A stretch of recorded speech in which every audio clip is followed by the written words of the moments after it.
The stream has started, bro. So yeah, man, this crazy, crazy shit. Um, We're back. We're so back. How long ago was the last one we did? it was earlier, huh? Earlier in the Was it year. exactly a year ago? I think so. Yeah, it actually Maybe it was was about like a a year year and a ago. month ago or something like that. Yeah. Anyway, welcome, guys. Welcome, everybody. We're here today with the handsome, talented Owen Campbell. How are you doing, Owen? I'm doing good, man. I'm stoked. Dude, I love the beard, man. I bet you're killing it. You're killing it out there on the Cincinnati dating scene, bro. With that beard and that height, God blessed you for real, man. God blessed you for real. What can I say? Tinder stays active. I like that. I like that. We'll compare notes. I need to learn a little something from you. So first thing we're gonna do with Owen, we're gonna go from A to Z, and he's gonna name a longboard related thing. So for example, A, angle. Okay, B, your turn. Okay. Bonzing. Bonzing. Okay. C, Quay. D. Drang. E, Eric Hans. Shout out Eric Hans. Shout out Eric for sponsoring the pod, getting us back together. Yeah, this is a paid for podcast by Eric Hans. He really, I hope I'm pronouncing his name correctly. He loved the last podcast. There was a lot that we didn't talk about with Owen. So yeah, part two, part two. All right, you're up next. D. No, you just did E. I'm on F. Ah, fuck. Okay, yeah, you're right. Go I've got for an easy one though. Free ride. it. Okay, G. This is tough. G G G G G. Go fast. Terrible. Okay, I cheated. H. Now I'm stuck. Happy. Happy Board Co. Nice. H I. Is it I? Mm-hmm. Oof. Ionic bearings or ionic bearing fluid from back in the day.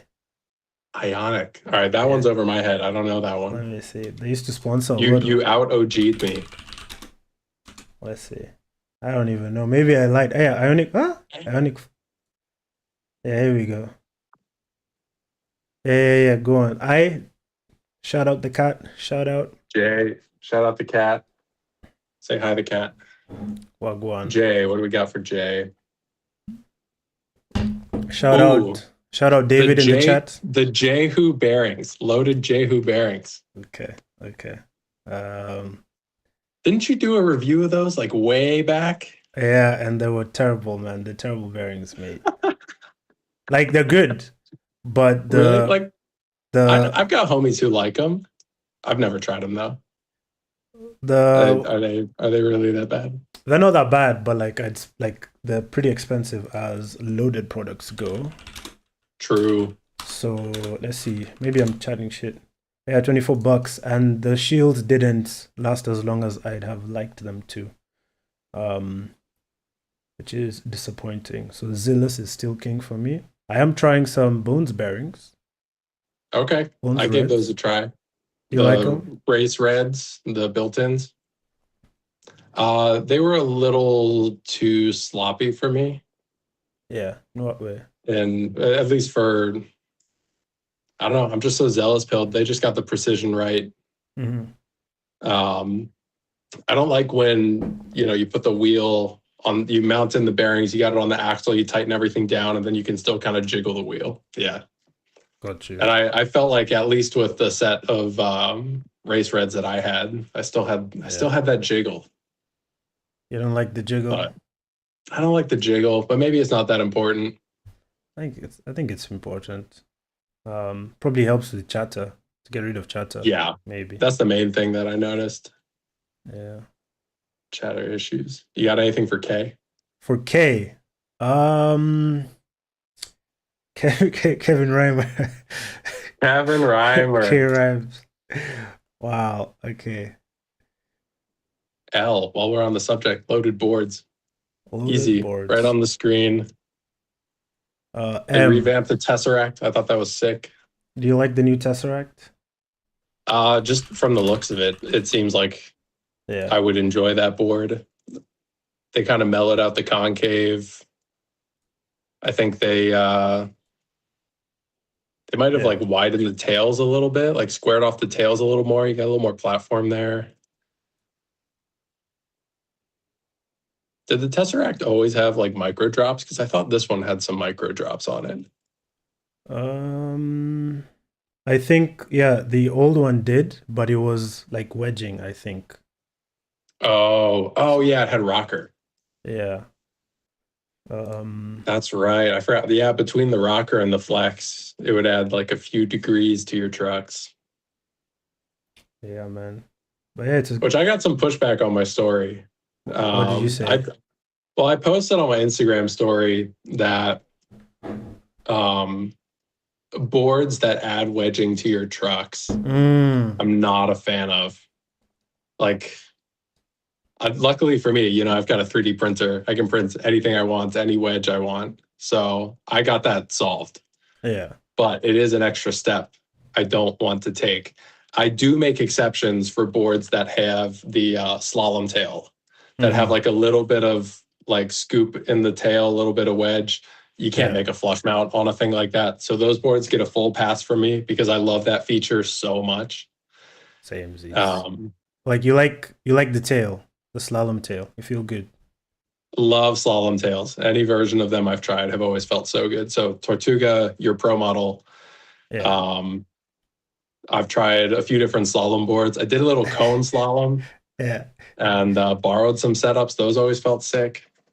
I need to try that. How does it feel? How does the slalom feel versus It's so downhill? exciting, dude. You do Yeah. really have to try it. It's really exciting. You set the board up like stupid loose, so turny. Um, and I don't know, it's just like full focus, locked in. Yeah. And it's rhythmic. It's like almost musical in that way of like you're focused on the pattern, focused on the rhythm. It's like super, super physical. It's like so rewarding too. Insanely rewarding. I gotta try it. Sounds You like do have it's to try it. it's a lot of fun. Did you notice with how they set up their stuff? Did you notice anything like weird with stability? Or Um, like it's fine? 'Cause it those, was probably my first time trying yeah. any of the like slalom trucks. Hmm. Um, so coming off of, a longboard with Paris on it at the time that I tried it onto a slalom board, that was like whiplash trying to figure that out. Nowadays, I feel like I'd be a little bit more familiar with it after Hmm. riding stuff like ZM1s, the Valkyries, the Don't Trip Dane Hannahs. Like Yeah. skating of like the downhill version of slalom trucks, I think would make that transition a bit easier. But they are just like crazy loose, no center. Hmm. Um, Makes like you really want that board to really easily dive. Some of those riders do set up their boards to kind of like bottom out, which I thought was interesting. But the bushing setups were just crazy. The craziest bushing setups I've ever seen of just yeah. like, yeah, I've been using this no name bushing for the past, 8 years because Damn. some pro at an event told me to put this in my rear truck and I don't know what it is and I don't know what duro it is, but I've been using it ever since. Damn. Like they've all got like weirdo bushing setups that are just crazy but work perfectly for them. Like I almost think that there's more like setup personalization in slalom than Yeah. in downhill. Interesting. At Like, least with the nerdy yeah. crew that I tried it with.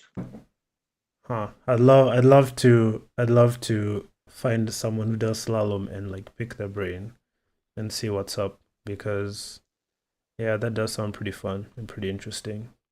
Yeah, the slalom folks are really cool to talk to. I think I interviewed one for a very old video. Hmm. Um, and I don't know, it was just insightful. And a lot of them have been in the game for so long that they just have seen the whole evolution of Yeah, skate tech of brands coming in and out, what the latest and greatest wheel is, like how that's changed over the years. A lot of the stuff has stayed the same too. Um, like people are still hoarding their ABEC 11 zigzags and of reflex course. stain and like the Skate Kings wheels, even the ones with the aluminum cores. Damn, Um, throwback.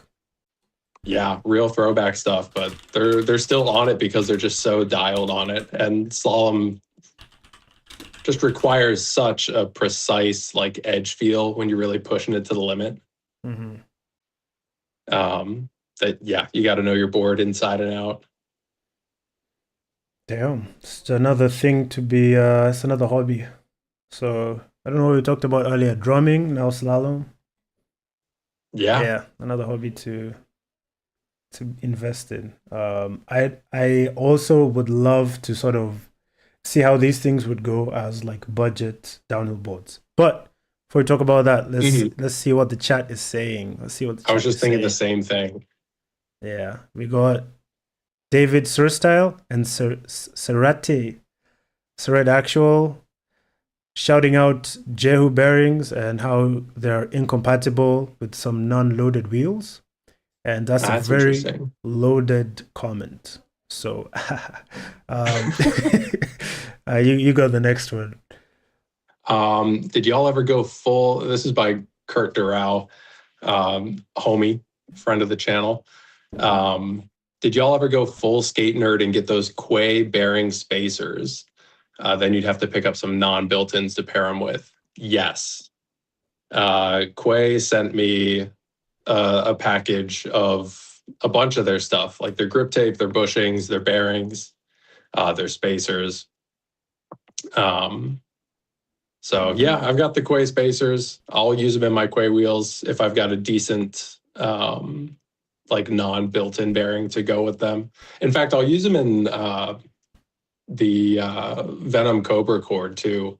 I find that there's at least with Zealous bearings, the spacer is a little bit oversized for for magnums. So if you like flip the wheel and press it, it'll click, and then you flip the wheel and press it again, it clicks. That's like your telltale sign that your bearing is oversized or your spacer is oversized. So yeah, I used to get real nerdy with the bearing stuff um, until I skated the hell out of both the Quay bearings, both the normal set and the race version. I forget what the two different kinds are called, but the Mhm. nanotech one with the big outer race. Yeah. Using those for a while. Um, which isn't that all the pros secret sauce bearing? Am I wrong in saying that? Owen, What's up? Owen, you're telling the people the secret. Oh, we gotta The delete. secret? We gotta delete the live stream. All the races are gonna be pissed. That's Um, funny. Well, we know the secret is in Enox bearings. yeah, they're gonna be mad. um, No, those are their new stuff. But yeah. oh, that was a joke. Yeah, right over my head. Good morning, y'all. Good It's the morning. afternoon at this point. I should be sharper by now. But Yeah. um How do you like yeah. the No, nanotech? Was it? Do you rate them or no? uh they were good at first. They wore out quickly. Like I felt like the bearings Interesting. got sloppy quickly. Mm. Um and I felt like their classic model kept it was like tighter tolerances out the box, just more precise, Hmm. and lasted longer before getting really sloppy. So if I had to buy them again, I'd probably get the classic model. Now I don't know how to tell what Yeah. stuff has better roll speed than other stuff. So if the pros are swearing by this bearing, the The other one. yeah, the other one as being, the fastest, the best accelerating bearing, I'll just take their word for it. Yeah. That's not the type of stuff I prioritize. Like I said, I like my bearings super tight. When Um, you say sloppy, what do you mean? Like movements between move? I don't know. What do you mean? Yeah, I mean, any movement, once you've got it all tightened down, once you know that your bearings are pressed in correctly in the core, you've got the spacer in there.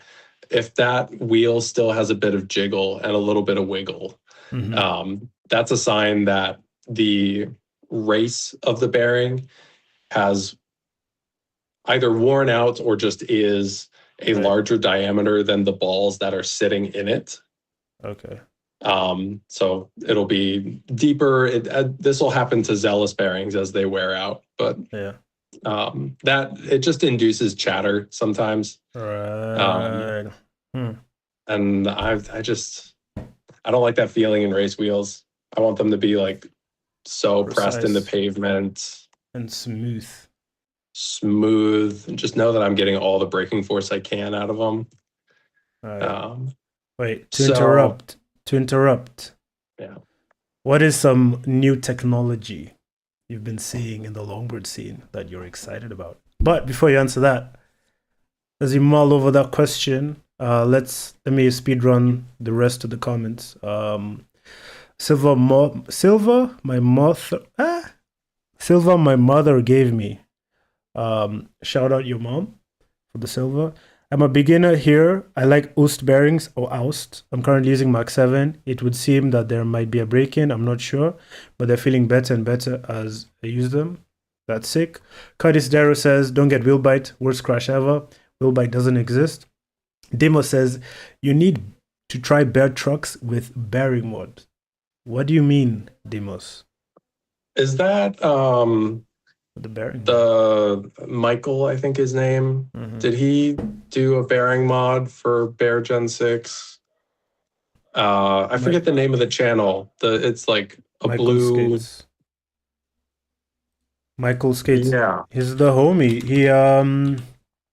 I don't think it is gonna be the channel. Yeah, Skate Horizons. He is the homie. I think it was I just forget what Paris. I think his channel.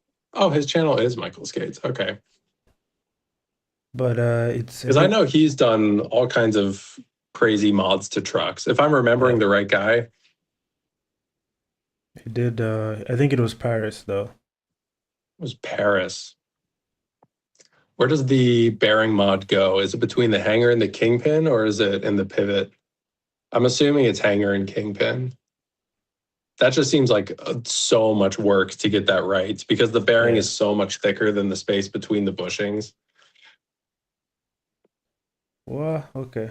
This is. Oh, well, do you just use a spherical and you ignore the outer race of the spherical bearing? That might be part of it. Anyway, Demos 15. We got 15 questions for you, so stay tuned. Sarah, actual same ones are used a ton for slalom. Could very easily get a good setup, which is true, man. Joe McLaren Aware is the world champ. That's right. On this shit, and is ancient, bro. By like. He does downhill too, which I thought was sick. I didn't know that. Look at him all leathered up. All leathered up, bro. Like, it's actually what I really like now that I'm getting older is like seeing older guys really getting it and wanting to steal the secrets of longevity. So, how old are you? Guess. How old do I look? 28. I'm 30, bro. You're 30. I'm 30, bro. I'm old. Oops. Okay. I'm old. Old AF, bro. I'm supposed to have kids soon. I might have kids out there that I don't know about. Okay, that's a joke. God forbid. Touch wood.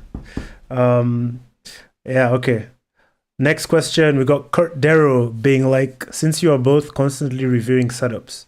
Also, Owen, my ADHD might like act up. So if there's an interesting point, don't be shy to like pull us back to it. Will do. Since you're both constantly reviewing setups, do you have a setup built that doesn't change to ride for fun? And I think that's one that we'll come back to. We got a shout out from Marlon. Dr. Chaos.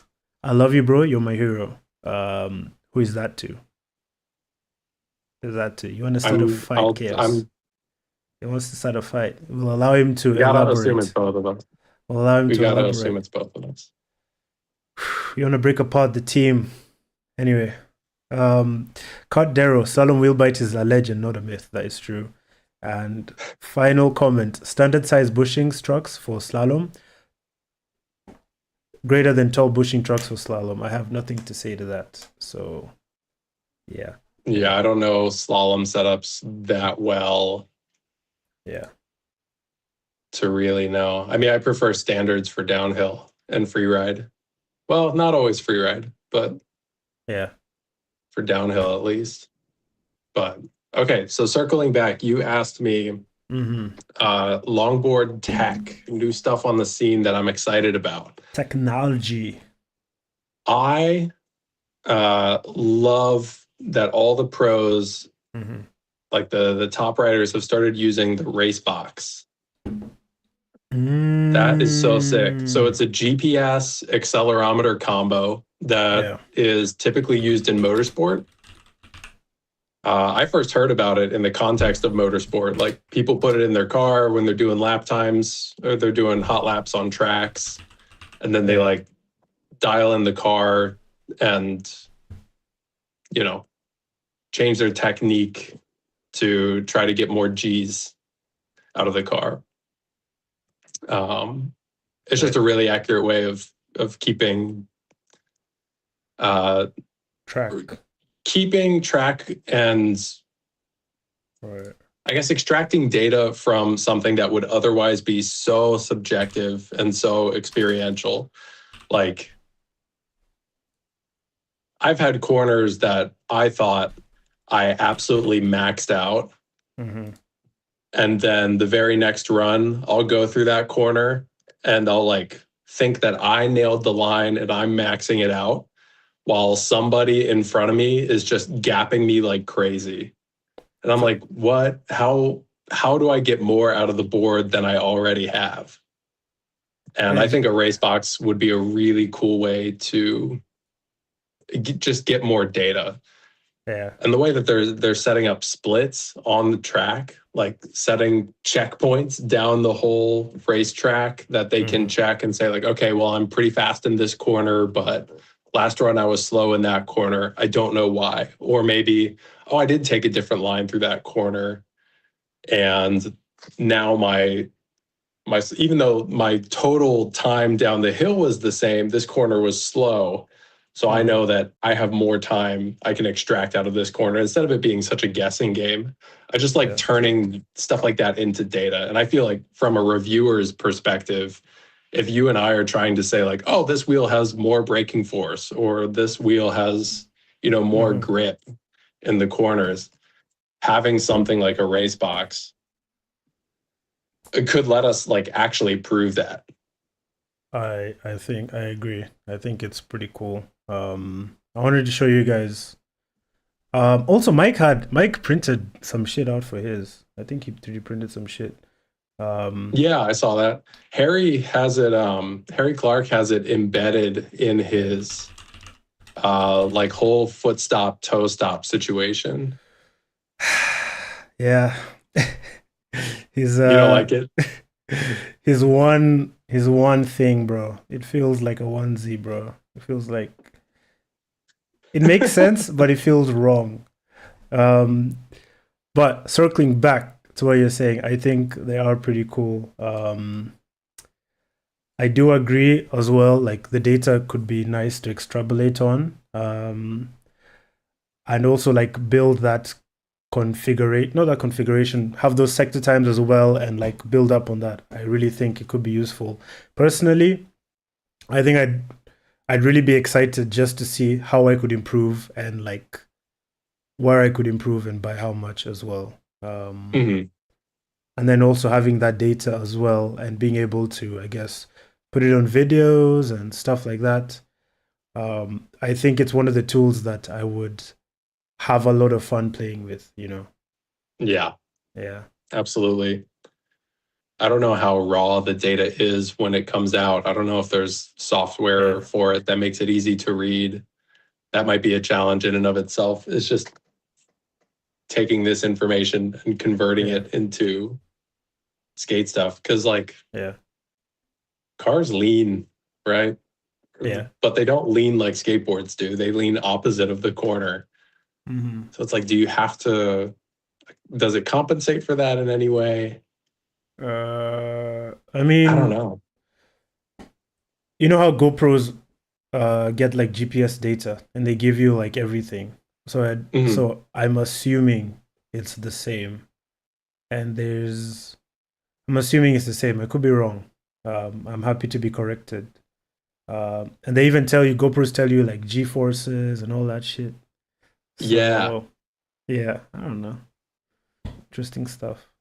I guess boards stay pretty flat while you're cornering, even in hairpins, honestly. Like you see Yeah. videos, you see photos of people like cornering hard, and you look at their board and it looks like it's not leaning at all.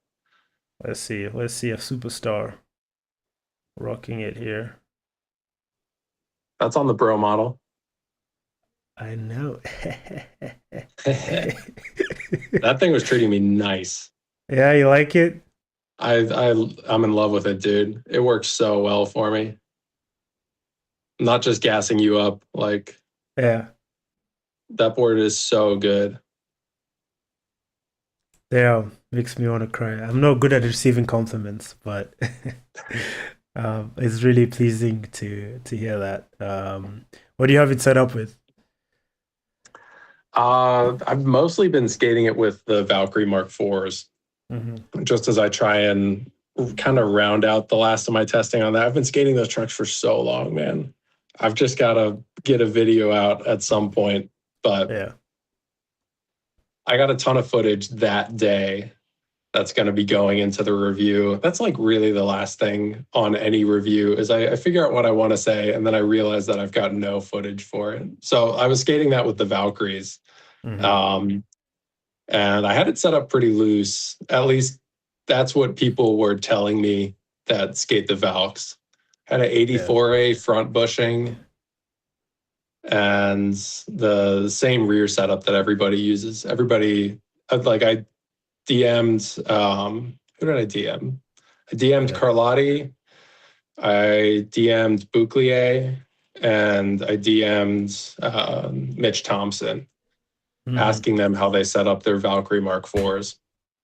And they all just used the stock rear, the 93A, 96A crank with the spherical Hmm. bearing in the rear. Um, Seems like they're using 20 or 25 degrees. Not everybody got that specific with me. Yeah. Um, but at least Bouclier and Carlotti, they use, I think it's white 87A crank in the front truck, Yeah. usually with the fat cone. Um, Carlotti might even use like 90A green. In the But Mitch front. Thompson says he likes the 84A seismic tall in there. So like there's no one bushing that works great in those trucks. No, I think you can use whatever. Sounds like sounds terrible. Sounds Like so it changes the feel. It changes the feel for sure. yeah. Um, but the thing that I thought was strange is that the riders that use it only stiffen the front truck and they leave the Oh, back truck the same. They don't touch the back. Like if they're going faster, they're going to yeah. tweak the front truck to go faster, but they're going to leave the back truck just normal. And I thought that was a little unusual because at least like on I love the Uh-huh. Axle to Axle podcast. Hmm. They talk about every single track how they're setting up their rear truck. Hmm. Like they're not talking about changing the front truck ever. They're always like, yeah, I'm de-wedging the rear or I'm positive wedging the rear. And maybe on super fast tracks, they'll throw in a harder bushing in there, Hmm. which is what I thought that I need to do if I'm going faster.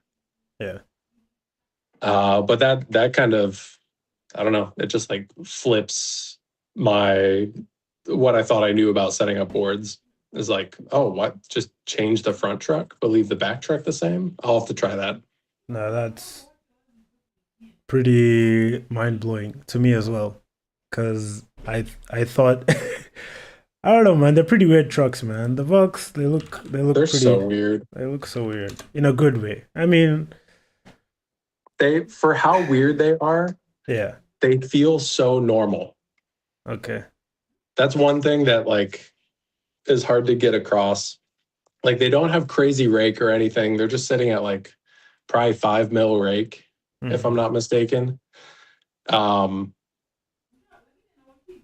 they feel just like exceptionally normal. They skate amazing, but I don't know. Like I get on ZM1s and Yeah. I feel like I've got like ice skates under my feet. Like it's just a knife that I'm sitting on that can Hmm. just dive and cut up the road and cut lines into the ground. Hmm.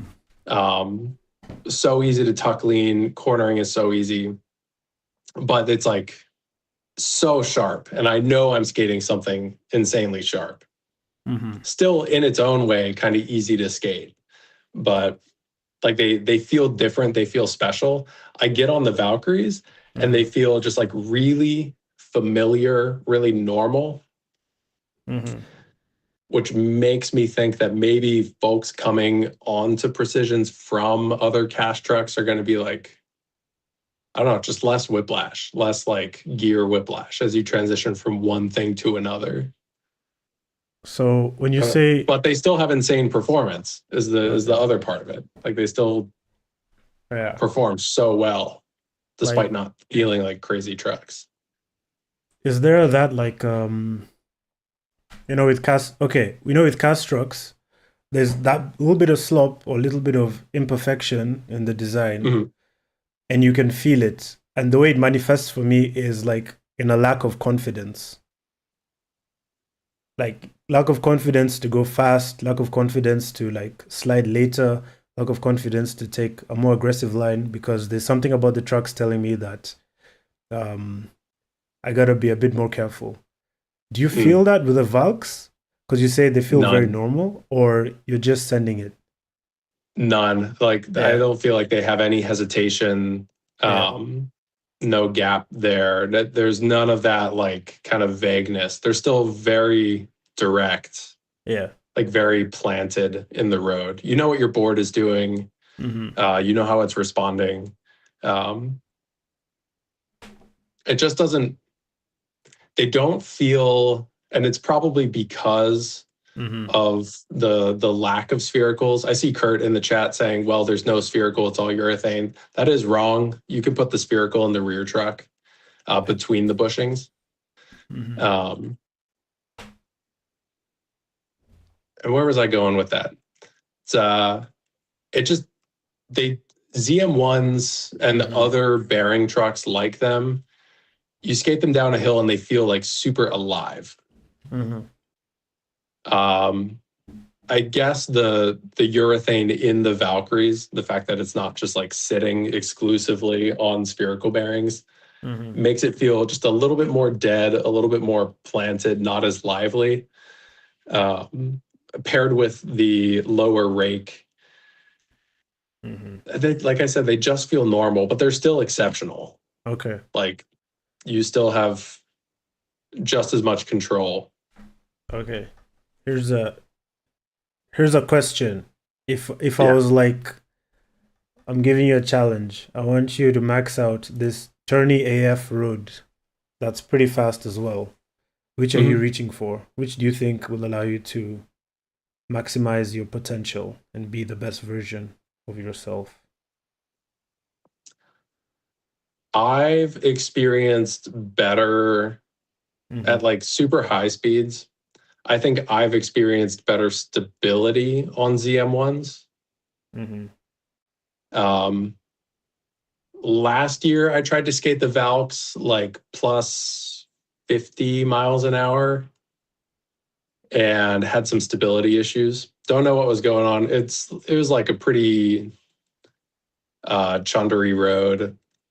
Mm-hmm. Um, I wasn't skating the same road between the ZM1s and the Valks, but like Dirt Farm this year, I was in the high 50s, maybe grazed 60. I just skated Yeah. ZM1s the whole time. And as long as I just told myself to stay strong, stay centered, and stay confident on the Yeah. ZM1s, they stayed stable. Yeah, you look like Um, you're having the time of your life. yeah, they were so much fun at Dirt Farm. Yeah. Um, the Valkyries, I haven't been as successful pushing them up to really high speeds, Hmm. but that might just be skill issue or setup issue. Like I'm not setting them up right. Now we need to send you to Canada so you could skate this road. And Yeah. yeah, man, to Oh keep that. God. Were you random Yeah. question? Random question. Are you following the World Cup? Oh shit. A little bit, not very much, Yeah. but I've seen probably 3 games, Yeah. 2 or 3 games. I was watching the Egypt versus Argentina game the other day. I Yeah. watched it all the way up until I watched it till probably like the 65th minute, and then I had to Mhm. leave to go to class. But I think Yeah. Egypt was up at that point. Yeah. It was something crazy. I Yeah. like Yeah. I, To I couldn't know. believe the results because I checked it while I was in class. I was like, Argentina won that? Last time I saw it, they were down 2-0. How did they come back? FIFA are colluding to. This is my controversial opinion. If there are any Argentinians, or Harry Clark in the chat, Harry Clark has been adopted by the Argentinians. Yeah, FIFA is colluding for Argentina to win. Again, mark my words, bro. That was okay. That was the dirtiest. We're digressing. That was the dirtiest refereeing I've ever seen. Everyone I talked to said it was absolute nonsense, man. But Yeah.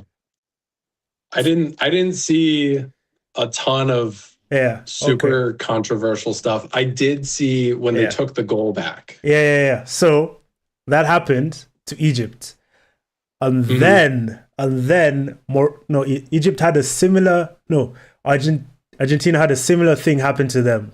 Someone was fouled in the penalty box, Hmm. arguable, but then that led to a conversion where Messi scored, and yeah, and Oh, it's but it like didn't pan out the same way. yeah, it didn't pan out the same way. There were a couple fouls that weren't called for Argentina, um, in Egypt's favor.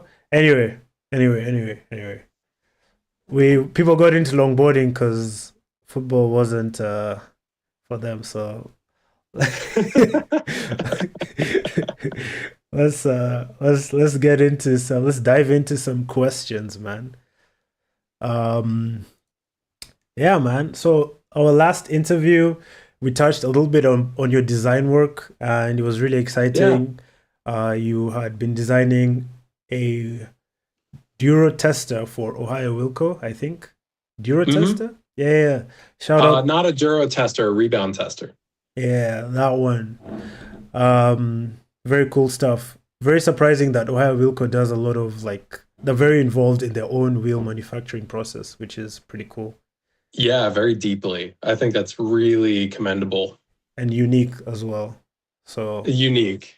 yeah, I pretty like I cool. don't know what other companies are doing behind closed doors, but at least Mhm. when you had him on your podcast and you talked to him, and plus from my own personal experience talking to Yeah, Josh, um, yeah, the kind of testing that he's doing and the kind of care that's going into his urethanes was really impressive to me. I agree. I like that. Like, I was surprised that he mixes some of the pigmentation before sending it to um, AEND, whatever they're called. Yeah, That's I pretty I, cool. I think that's right. Is it A&D or does he go through La Beta? Or La Beta. I don't know. I forget which one it is, but those are the Whichever. two big ones. Yeah, maybe there's a secret third factory that we don't know about. Anyway, so you designed that for them. You also the Patreon. You're doing a couple cool things with like the 3D printing stuff. Like, what's changed since you last time? I think you had like some what was it called? Puck risers, bash guards, some other unique footstops you've developed as well. Is there anything Mhm. you excited you want to talk about? I would say the biggest, like the most exciting thing that I've made recently that I've been using a ton. I've got it right Mhm. here. He's ready. He was ready. I was ready. I have two Yeah, designs. It's just a toe stop. Toe yeah. stops are so nice. And this one, Interesting. because Yeah, of how scoopy and hooky and how much it looks like a binding, I call this one a cope stop. Because if you use this, you're coping, yeah. man. Hey, if Um, it works, it works. it works so well. It gives me so much confidence. Yeah. Um, so yeah, I print this out of urethane. So it's soft. It can take a hit. It's not like a metal blade that's going to slice somebody's ankle up. Mm, Um, yeah, yeah. I have this design which really locks your foot into like one position. You don't have a lot of room to adjust with this design. And then I Right. have another design that I use on your board actually. Let's see Where it. is Let's that? see it. Oh, Damn. not sure what to call this one. This one gives you a lot more room to adjust your foot. This is I just wanted more of Yeah. a wall kind of off the edge of the board so that wherever my toe wants to sit in there, it's Hmm. going to work. It's going to get support. Because really, all the toe stop's doing for me is preventing my foot from like sliding off the board Mm, when I hit chunder or if I slide heel side with bad form or something like that. right. Like the toe stop is insurance for mistakes or like things you weren't expecting in the Right. road. So I don't feel like I lean on it all the time. Like Hmm. even when I'm skating, I'm usually not touching it. I'm like a couple millimeters off of it. But when you slide and things do go wrong, it is nice to have it right there, especially with like I fresh feel race you. wheels. That's really the biggest context that it comes up in Yeah. is fresh race wheels or just race wheels when you're skating chunder. Big Yeah. cracks in the road, whatever's going to shuffle your feet around. So it's not like a crazy complex design or anything. I'm still tweaking and tuning it, but there's Yeah. a handful of people out there that have been trying out that design, Yeah. skating it, and I'm loving it. They're loving it. So if you Nice. want to get a toe stop, get in my DMs. Slide in them DMs. That's pretty cool, man. You could name it the parentheses. Is that the right Oh word? yeah, yeah. Parentheses. No. It's Okay, got that like what about the square one? What's the square one called? a bracket. Ah. Bracket. That's kind of taken by G Bomb though, right? Nah, let's see. Yeah. I could use it. I don't know. Mm, that's cool though. I was talking to someone once upon a time, and he used to tell me that like sometimes when coming out of toe sides, he'd be able to like push or lean into the toe stop, and would help him a little bit. So Really? yeah, I don't know. I He had a weird one, but I don't know how that works. I mean, unless it's got like a wedge built into it. That's another thing I experimented with is yeah. building like a toe wedge Hmm. in with the toe stop. So that's all just one piece that bolts onto the board. Which, if you like that feeling, it's good. I have a friend skating a Yeah. version of that I made, and he loves it. I've started to kind of fall off of the wheel flare toe wedge train, Join which I know you're going to be. I know we talked about it last time. join us. But why? Why you? Also, wait. Shout out, Kurt. Kurt, I saw your other comment, and I do agree. And let's, yeah, as you're saying, why have you fallen? Why are you coming to the dark side, buddy? Why am I coming to the dark side? I feel like the toe Yeah. wedge, at least in more exaggerated forms that I've skated, Hmm. and wheel flares, they give me a high side sensation Right. when I'm doing toe sides, whether it's glove down or stand up. I Uh-huh. feel like the way it tips my foot away from the board, it Mm. doesn't seem to actually give me more toe side leverage. Um, Really, what I've used, I think what I like the most about toe wedges and wheel flares, the front wheel flare specifically, is that in heel side slides, I like having that curved surface to like dig my foot into. Mm-hmm. Um, but now I have a toe stop for that Yeah. if I need it. And when I'm doing stand up free ride, especially like the a wheel flare or a toe wedge Yeah. makes me high side a lot more often in stand up toes. Damn. That's It's interesting. probably going to be different for everybody. It might like Yeah. improve it for some folks that can get a lot of front toe pressure, but for Yeah. me, I can't generate a lot of front toe pressure. All my toe side force is mostly coming from the back foot. Oh, interesting. So Uh, Funny enough, I was coming over to your side, so might be doing an exchange we're going program both ways. on both ways, you know.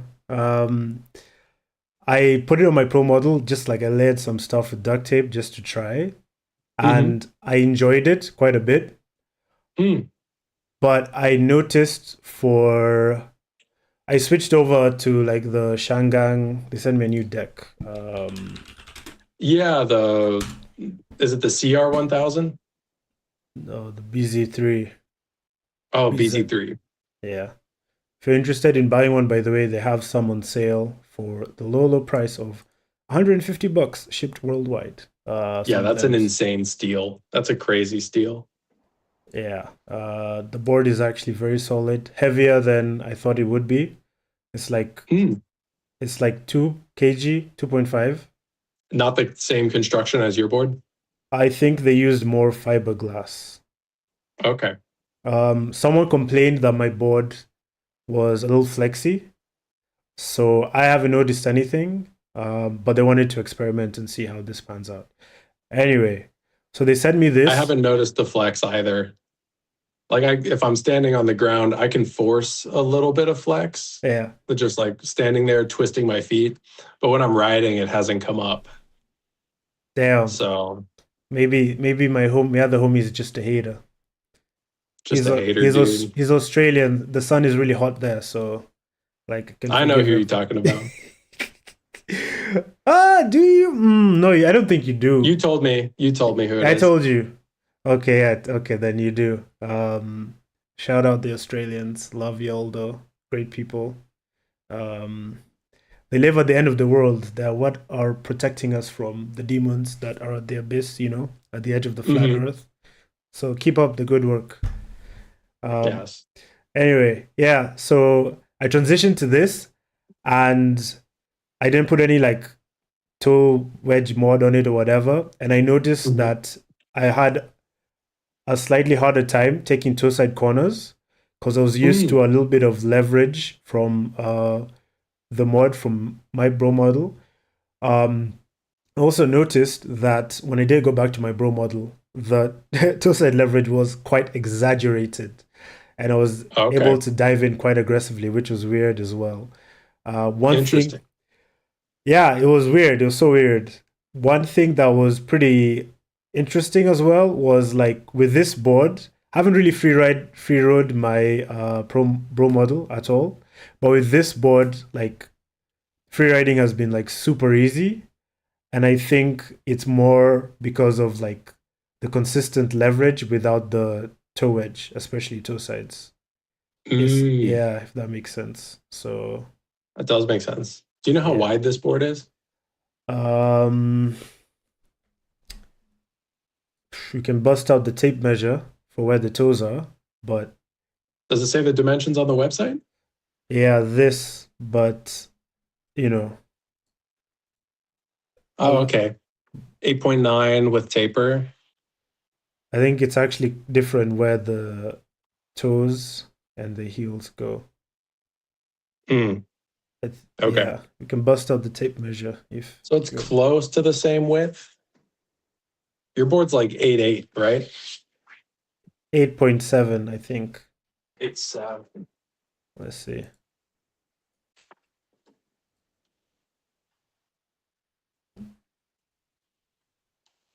where is it widest? I'm getting like 8.5. And a half. It's a little over 8.5.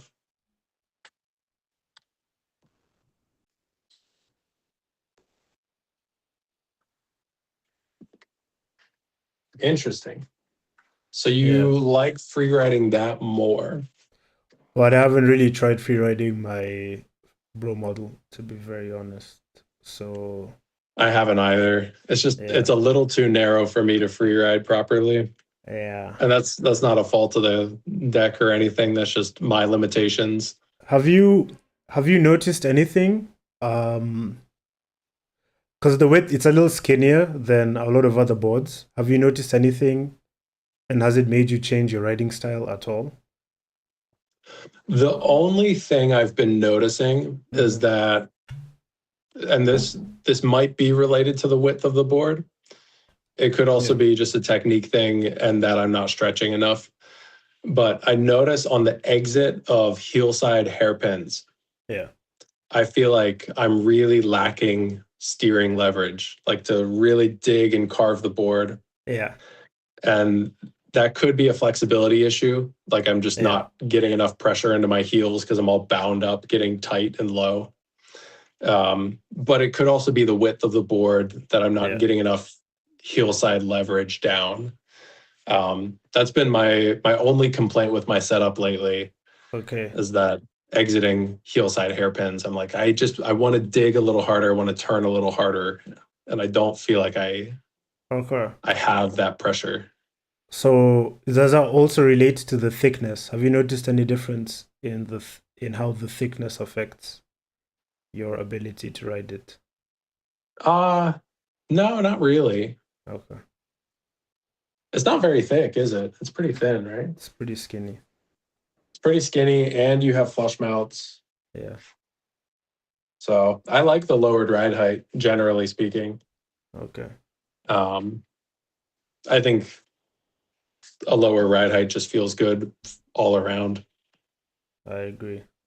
So what I wanted to say was probably moot, but because of it being skinnier, I noticed, and transitioning to this other board as well, I noticed that I had less leverage and I had to be really like aggressive with like my inputs and getting my trucks to turn. Hmm. And with this board, I have more of a lazy style. Like I can kick it out, but it's so much easier to get the wheels to that edge of traction. With the skinnier board, I Yeah, had to really like put my weight and force um pressure toes, heels, whatever. So yeah. yeah, that's I that's what I noticed. I think I agree. I think that gets to Yeah, the reason why I don't free ride any boards yeah, narrower than 9 inches. I think for the exact same reason. Like yeah, I have to work so much harder to get the pressure down yeah. into the edge of the board to be able to lean off it so I'm not like high siding. Mhm. Um, so yeah, I agree. I agree. I didn't factor in the thickness of the board though as part of that Yeah. equation. But I guess I don't know. That's interesting. Do Something you for like you the to heavier board for free ride too? The heavier construction? uh Do you notice that? I didn't notice much, maybe slightly smoother slides. Hmm. Um but I didn't notice. No, I haven't really noticed much for freeride specifically, generally. Okay. Like, um, yeah, I haven't noticed too much, but I didn't really pay attention, if that makes sense. Yeah. So, yeah, Yeah, it's hard unless you have a like one-to-one yeah, comparison between boards, but generally I like a very heavy deck for free yeah. ride. Um, What do you feel? What are the sensations you getting? I think it's just slows down everything. Yeah. Um, and it kind of numbs, like dampens out Mm-hmm. the little twitches, the little jerks, the little Mm. impulses that you get. Because, like, I've been trying to work on a script. I don't really script my videos, but every now and then in Yeah. free time, when I think about it, I've been trying to come up with a video explaining weights, Mm-hmm. like what putting a weight on your board is actually doing. Because I think there's a lot of people, I've heard a lot of explanations that just don't hold any water, Yeah. that are just kind of bogus. Like what? Um, Like what? oh, you're going to put me on the spot now. I'm not going to think of any. I have a fun one. So The lower center of gravity, I don't buy that at yeah. all as being part of it. People talk about putting a weight on there and, oh, it lowers your center of gravity, so it makes it easier to slide. It's like riding a lower board. And I'm like, Yeah. 3 pounds compared, 3 to 5 pounds Mm-hmm. compared to your body weight is not really moving. Like, your center of gravity is not the center of gravity of the board, it's the center Mm-hmm. of gravity of your whole body, like your whole system. Mm-hmm. So adding just 3 pounds to your feet basically doesn't drastically shift your center of gravity down. Interesting. Um, How about this one? I thought this was controversial. oh So boy. apparently, with rocket, right? If if you increase the distance of the weight to the board, it makes it more effective, I've heard this. or something like that. Yeah. Um, I think Bumpy wrote an article explaining this. Um, Now that is interesting. Mm-hmm. I think it just changes the rotational inertia of the board, um, Yeah. about its center line. So if you had an axis down the Mm-hmm. center line of the board, it changes how the board swings around that axis. So if you have more weight, it's going to tip and dive. Yeah. Like if you have weight offset from that axis, it Yeah. makes it harder to rotate the system. So it's going to resist things like a quick dive, like a quick high side, or, if you Mm. mess up your technique. Um, I don't think it's lowering the center of gravity. I don't think that's the important part. I think it's Yeah. changing the kind of inertial profile of the board, which is not a thing I understand super, super well, but Yeah. enough that that's my best guess of what's going on. Basically, a weight just the what I think the benefit of a weight is the extra inertia in the board Mm-hmm. just slows down all the quick reactions, the quick twitches that are going to mess you up in a slide. Mm-hmm. So as you kick that board out, the way it might dig, the way it might shudder, if your feet aren't quite, perfect and dialed and strong, and the board is going to fight back a little bit. Any of those quick little impulses, I think, get smoothed out by having a heavier board. Heavier board generally, or Heavier board generally, like wherever okay. you have more weight in your board, whether that's just more weight in the deck, Yeah. or if that's more weight because you attached a weight to it. That's my best theory. It's not Mm-hmm. super strong. There might be more stuff at play, like lower center of gravity. I don't buy it, but I feel like I could be proved wrong. Yeah. All right. But I think that for some reason, weights are magical.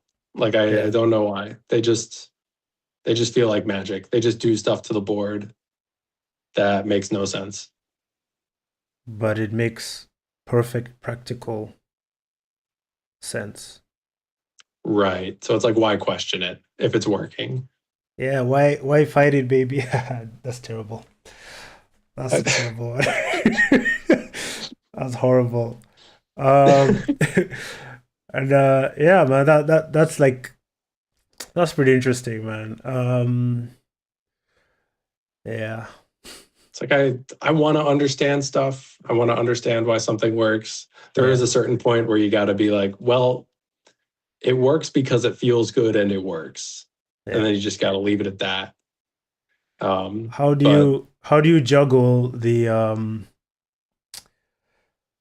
like this is something I struggle with, okay? Um mhm, like reviews are great, okay? But maybe it's my ADHD, maybe it's my impatience. There's like a point where I'm like skating a product and I'm like, okay, I understand why someone would want to know like every tidbit about it, but at the same time, what's important to me personally is am I going to have fun on this product? Is it going to be good? Is it going yeah. to be worth my money?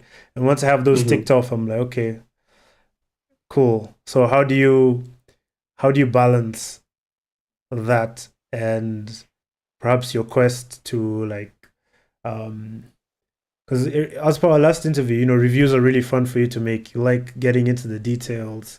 You Yeah, like I love speaking them. about specific things. What's the limit for you? Yeah. For me, the limit is things I can't explain, I won't talk about Right. mostly. Like, but so you said, kind of impatience Mm-hmm. kind of drives your methodology with reviews of like, well, I want to get to the point of is this product going to work? How is it going to work? Mm-hmm. Just like just what's the qualitative experience of writing this so somebody can make a decision. Yeah. For me, the thing that drives me is I don't want to get something wrong Mm-hmm. or leave something out and then watch the Yeah. video later and have regrets. Okay. Like it's only happened a couple times where I have an older review where Mm-hmm. I said something that later down the line, either skating the product more or just getting more information that was proven wrong. Mm-hmm. Or like I didn't approach it from a certain angle. Like, oh, I skated the wheels everywhere except a big mountain road. Yeah. And it turns out that they perform amazing on a big mountain road, but I just made a bad review talking Mm-hmm. about how I didn't like skating them anywhere. And Yeah. then I took them out to the mountains. I was like, oh, now they make sense. Like I never want to have that moment where I'm Yeah. like, I have to reshoot a video. And I've done it probably twice, I think, Yeah. where I've made like little backpack reviews to append my reviews. I think the first time I did it was the Quay Free Killers, Yeah. the red Quay Free Killers. I made after I took those into the mountains, got them a little faster. I got them on some pavement, like really thinny pavement, super, super hot. Yeah. Then I had fun on them after I just made a terrible review of them, saying, like, hey, these wheels are dog water. I couldn't enjoy them at all.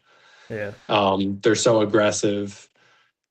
And then I took them to a spot and in a situation where, oh, they actually feel decent and I'm skating them okay. Yeah. Um, my gut reaction is to, well, I need to go home and film something right away. Yeah. Because I was unfair before because I didn't put them in every situation that they But could perform in. how here's a devil's advocate. So how Sure. is how but let's say you're just some grom who's only ever gonna skate them wherever you skated them, right? Right. And you want to speak about the product. That's your unequivocal experience. Like how how would you balance that? Because like it's one thing to like put out a malicious review and be like this product sucks. It's another thing to be honest about your experience and then add Right. an addendum.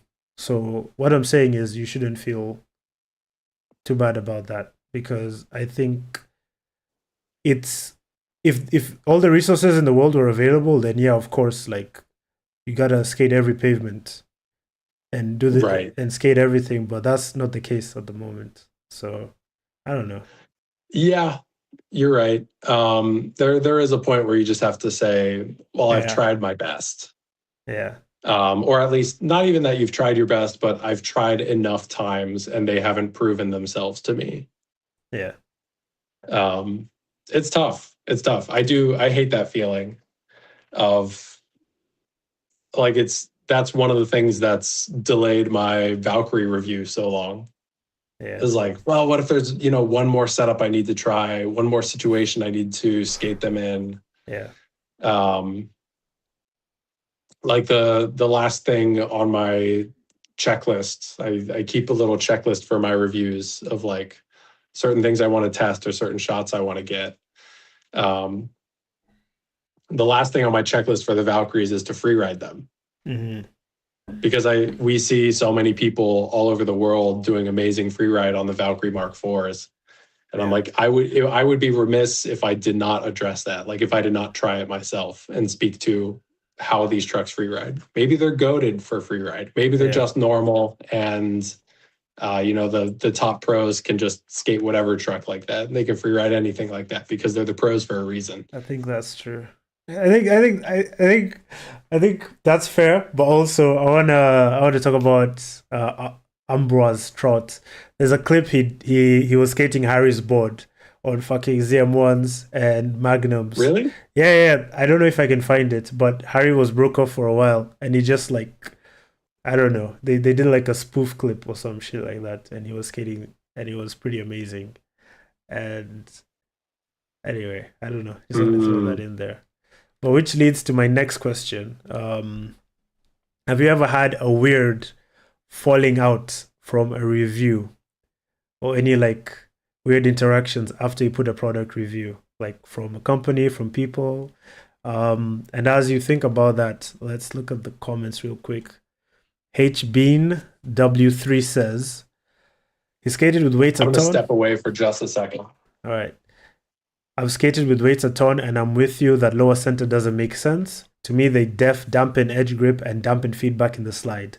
And lowering it more off the deck makes the board feel more dynamic and nimble than just making the whole thing heavier. Lowering it allows you to run a much lighter weight with still the effect. Best technical description I've come up with is the weight is adding swing to the setup and calming it down. So my guess it's overcoming the inertia of the board and the trucks, so you're swinging the weight, not the setup. So it acts as a dampener. I think I pretty much agree with your description of weights. Uh, as Owen said, practically echoing Owen's opinion,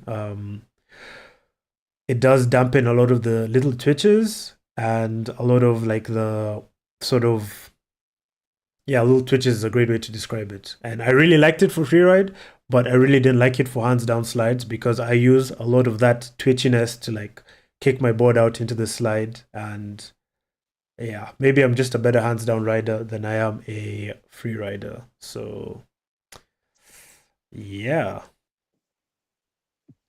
And he's back. Wait, let's see the t-shirt. What's the t-shirt about? Oh, Oh yeah. swag. Yeah, that's pretty sick. That's pretty dope, We actually. got I think it's like a Sasquatch or something like that.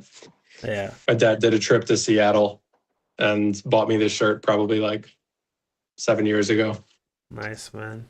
It's just a comfy shirt. I like the colors. I love my greens a lot. It's Yeah. probably not coming through well with the lighting, but green's my favorite color. So Shout out green, the color of nature. shout Um, out Green the color. Sponsor me, Green, please. open your eyes, bro. Go step outside, man. Touch grass. That one. But yeah, man. Have you ever had a weird falling out from a review that you can speak about? Therapy is in session, Um, man. yeah.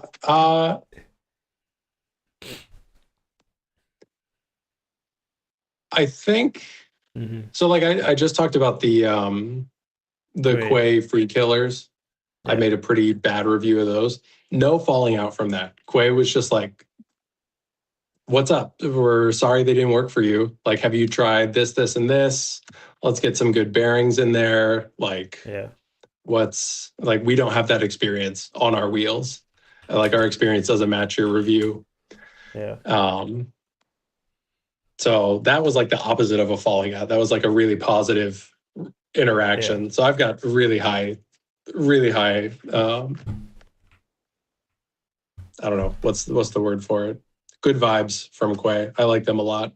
Yeah. Tiago Lesa is a good dude. The worst I've gotten from a manufacturer after making a review, Mm-hmm. I've really not gotten that much shit. Most shit I've got was Yeah. after my review of the Scythe Reapers, Uh-huh. the specifically the Excalibur model.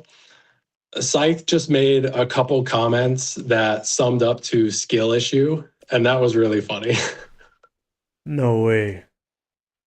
um, that's pretty much it. That's pretty Oh, damn. and Yeah.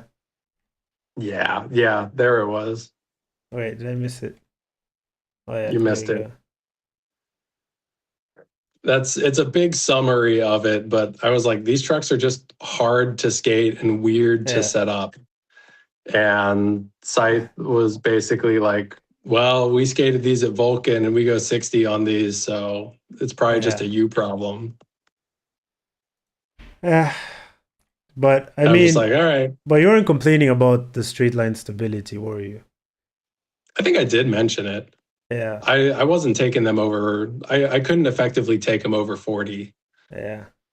um, without just setting up the bushings too stiff. And then they were still unstable, even while my board was like dead stiff. It was so Interesting. hard to set those up until one of the Mm-hmm. comments gave me the secret sauce. What do they They say? gave me a setup with some seismic bushings. And And those were like good. really preloading the seismic bushings. And then Yeah. I tried that and I'm like, oh, these trucks actually feel good, which spiraled into its own video of like, Yeah. well, how much is it on the rider to make the trucks feel good? Or should the manufacturer be Yeah. providing a good setup out the box? Because that's one thing with Scythe is that they just let you pick whatever bushings you want when you buy the trucks. Yeah. And as nice as that is, Mm-hmm. I'm like, I don't know how these trucks feel. How am I supposed to pick bushings for them? How about you guys tell me What's good? Yeah. what's good, what works well, how to set up the trucks, Yeah. what's the most popular way to skate them, instead of me trying everything in my toolbox Yeah. to make them work. I I kind of see both sides of the coin. As a reviewer, I would prefer it personally to save me time in the Yeah. review. If someone just told me these work best, this is why, I'd be like, okay, Mm-hmm. cool, man. And also for like beginners or whoever's trying out the product, just give them something that is gonna work super well for them beyond the stock bushings. Mm-hmm. But also it's a lot of responsibility on the manufacturer's side. Like, but I mean they're still gonna give bushings anyway, so they might as well, you know. Right. Yeah. It's a weird one.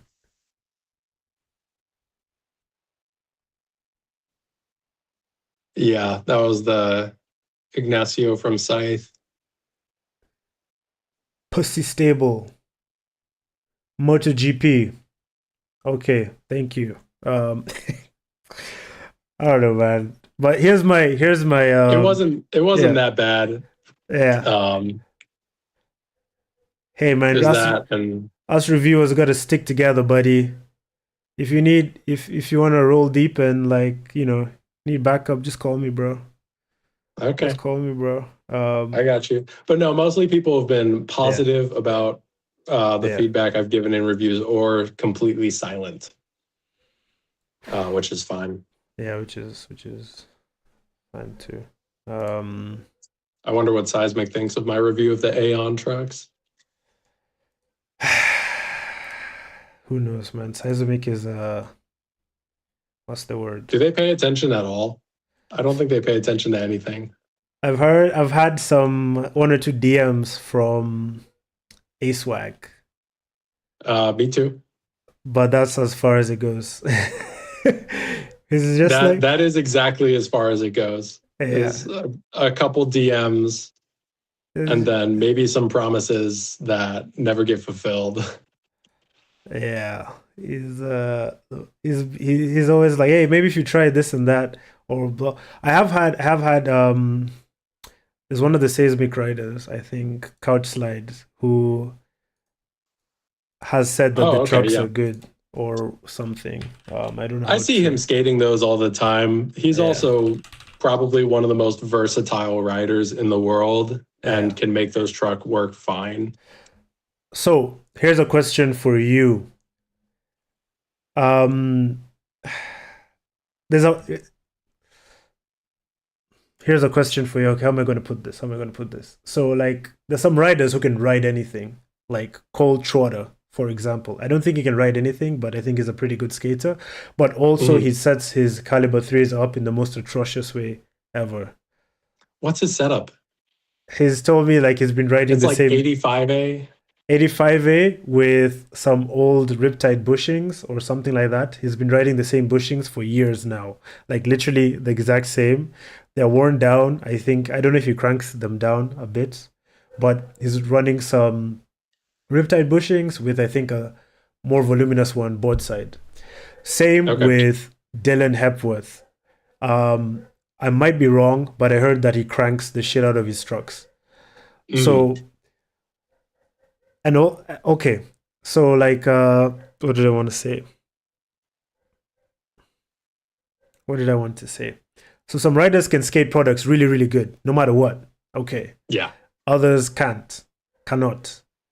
Um, and sometimes some products, I don't know how to, I don't have the words, but like, at what point is that the responsibility of the rider versus it being a bad product, in your opinion? Right. Yeah, Right. Well, I think the fact that riders like that can skate anything, they get the sponsorships, right? They get yeah, they kind of get their choice of what they skate. yeah. Just whoever's going to give them the best deal, Mm-hmm. essentially, because they can skate anything and they can skate it so well. So, like, marketing is a huge part of that. Mm-hmm. And at least in my experience with my friends, people that I see at events, we can't skate just anything. Like, Mm-hmm. I do pride myself a little bit on being able to take any setup down a hill. Yeah, I always want to trade boards with people at events, like always, always. If you see me at an event, please come say, Owen, try my board. And as long as I'm not like super deep trying to like perfect some yeah. race lines or work on a review, that I'm probably going to say yes and I'll skate your board no matter what the event is, no matter what the hill is. Nice. I think that's Yeah. a lot of fun. Doesn't mean I'm going to skate it exceptionally. Mm-hmm. Um, but no, I think the real world is that not everybody can skate everything. And Yeah. so it's worthwhile to have the knowledge of how to set up a board for Mm-hmm. your own personal taste and your own personal style. Yeah. Um, do I think Coltrata would be an even better skater if he really set up his board right? I don't know. That's hard to say. Yeah. Hard to say. Like if maybe he did set up his board exactly perfect and that's the end all be all. Yeah.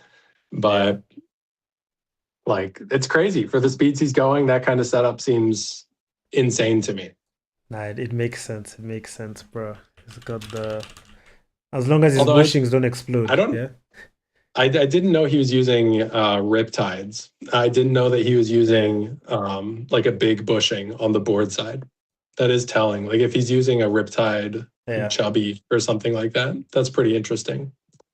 I might be wrong, but that's literally, he told me he went from errors to calibers and he kept the same bushing setup. I could be wrong. Okay. Why don't we ask what bushings does Cole Trotter use? Huh? What? Oh yeah. Oh, you interviewed him. Yeah, I did. Oh wow, I forgot about this. No, I had a podcast with him as well, but yeah, okay. Yeah. Interesting. Yeah, that's wow. That's What does it say? 85, 87 sim plates. yeah. He doesn't specify brand or shapes. But I did do a podcast with him, I think. Oh yeah, here we go. Let's see. Riptide Sports. Oh, okay, so this is the era days. Yeah. Um, I think there's a yeah I can't here. believe you were able to search that and find stuff. Maybe I'm not using the internet correctly. You can pick up yeah, here we go. Interesting. Very interesting. Anyway. Same bushing since 2020, huh? Barrel chubby, barrel chubby. Huh, yeah. Anyway. Riptides, no less. Yeah, man. Shocking. Uh Shout out Riptide. Um Shout out Riot Board Sports though. Came out here Yeah, swinging. shout out Riot. Um so Apparently, I'm supposed to get a package from them. I'm excited to try their stuff. They're sure making plugs? yeah. Ooh, okay. I didn't see that they were making plugs now. Oh wait, what did I do? Oh yeah. Um yeah. They're going full full bushing manufacturer. That's So great. pretty cool stuff. Maybe I need to ask him for some plugs because I'm skating calibers lately. Yeah. I'm revisiting the calibers. I haven't skated them in like a couple years, Nice. so I need to get a caliber setup dialed in. But I skated them the other day. They're good trucks, dude. You like them? I'm liking them. Yeah. I was skating really, really well on them. I had the Well, good full to hear. Coltrata setup. I had the Yeah. Coltrata wheels. I had the 9-inch cals. I had his deck. Culture I the was skating maxing. like him, bro. Culture the maxing. Um yeah. What did I want to say next? Yeah, because the way I do my reviews and the way also I recommend people try specific bushings with different trucks. I recommend what works best. And the reason I do that is even with the skaters here in Kenya, with some of the other skaters I've encountered, not everyone is I don't want to use the word not everyone has the time to build a skill set from trying different trucks and getting used to like twitchiness and all that stuff. So Hmm. I try to be as accommodating as possible. Um, which brings me to my other uh, points of clarification. So the people who watch my reviews, I almost always dial in my trucks for downhill and for going moderately fast. So if I'm talking about Bear Gen 6 or Saber trucks, if you're not going fast, like, um, yeah, you probably wouldn't have the experience I'm talking about. Yeah. Anyway, Yeah. yeah, Yeah, I couldn't get the Bear Gen 6 set up for downhill. like 130 mil, 150 mil, Yeah, which was 130s. yeah. We tried Trying to the set them up for gripping and ripping, yeah, big race wheels, stuff like that. I just could never make them feel right. damn, Like you're sacrificing too much either way. Like yeah, if you want the setup to not be sloppy and to like feel consistent in corners, then they had to be set up really tight. yeah, But then you lose the hairpin performance, you lose the tuck leaning. And then if you want to go super soft and get the hairpins back and get the tuck leaning back, hmm then your corners are going to feel so weird. And like yeah, the slides, especially with grippy wheels, are just going to be so inconsistent. yeah. So I felt like I couldn't find a middle ground on them. But luckily, I set up my free ride boards really stiff. So I could get them tuned for free ride. But Yeah. It's because I like a stiff board for free ride, and once you get them stiff, then they kind of work. Fair enough. Did you try cone bushings in the front truck? No, no, I thought less bushing in there was just going to make it even worse. Oh, So I just wanted yeah, stuff that was going to touch those bushing seats. I was going to like get yeah. the bushing seats engaged. I wasn't able to try, but I really wanted to try like the Venom Barnacle. I mean, there's Mm. and a cone bushing in the front truck, and then a barrel in the back, and like a normal barrel. But I can't be asked. I don't ride for bear trucks anymore, so Yeah, no free labor. Sorry, bear. no free work. Yeah. Yeah, man. How has your longboard setup philosophy changed since the last interview? Do you have any like new insights? Anything, any new things that have affected it or no? I'm pretty similar to the last time we talked. Like Yeah. still skating splits for everything. Splits Yeah. are just easier. They're not just for bananas. Um no, a lot of it's the same. Yeah. My a little bit for like the downhill board, race board kind of thing. Hmm. Every time I've had stability issues and I've gone to harder and harder bushings, Hmm. it usually doesn't give me much more top end speed. Okay. Like going to stiffer bushings in trucks, generally speaking, Hmm.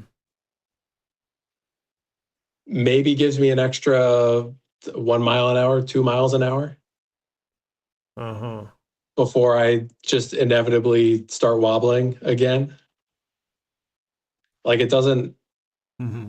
So maybe a little bit of that philosophy has changed of like just skate looser setups for really fast downhill and stop trying to chase um Uh-huh. like when I'm trying to go 50 plus miles an hour, which doesn't happen often. Like I rarely go that fast. I probably go that fast 2 or 3 times a year tops. Yeah. um So, for Stop example, trying to stiffen up my trucks just for those situations because it usually doesn't pay off, and then I'm sacrificing performance in so many other areas. when does this happen? Like for like with a specific truck, or if you could give an example, like Yeah. Z1s, Valks, like specific road. So my best test ground for this is Soldiers of Downhill here in Hmm. Ohio. Um, Big race, road's got some cracks and chunder, and Yeah. riders approach 60 miles an hour. Mm. And then when you're racing, and drafting and stuff like that, you're probably exceeding 60.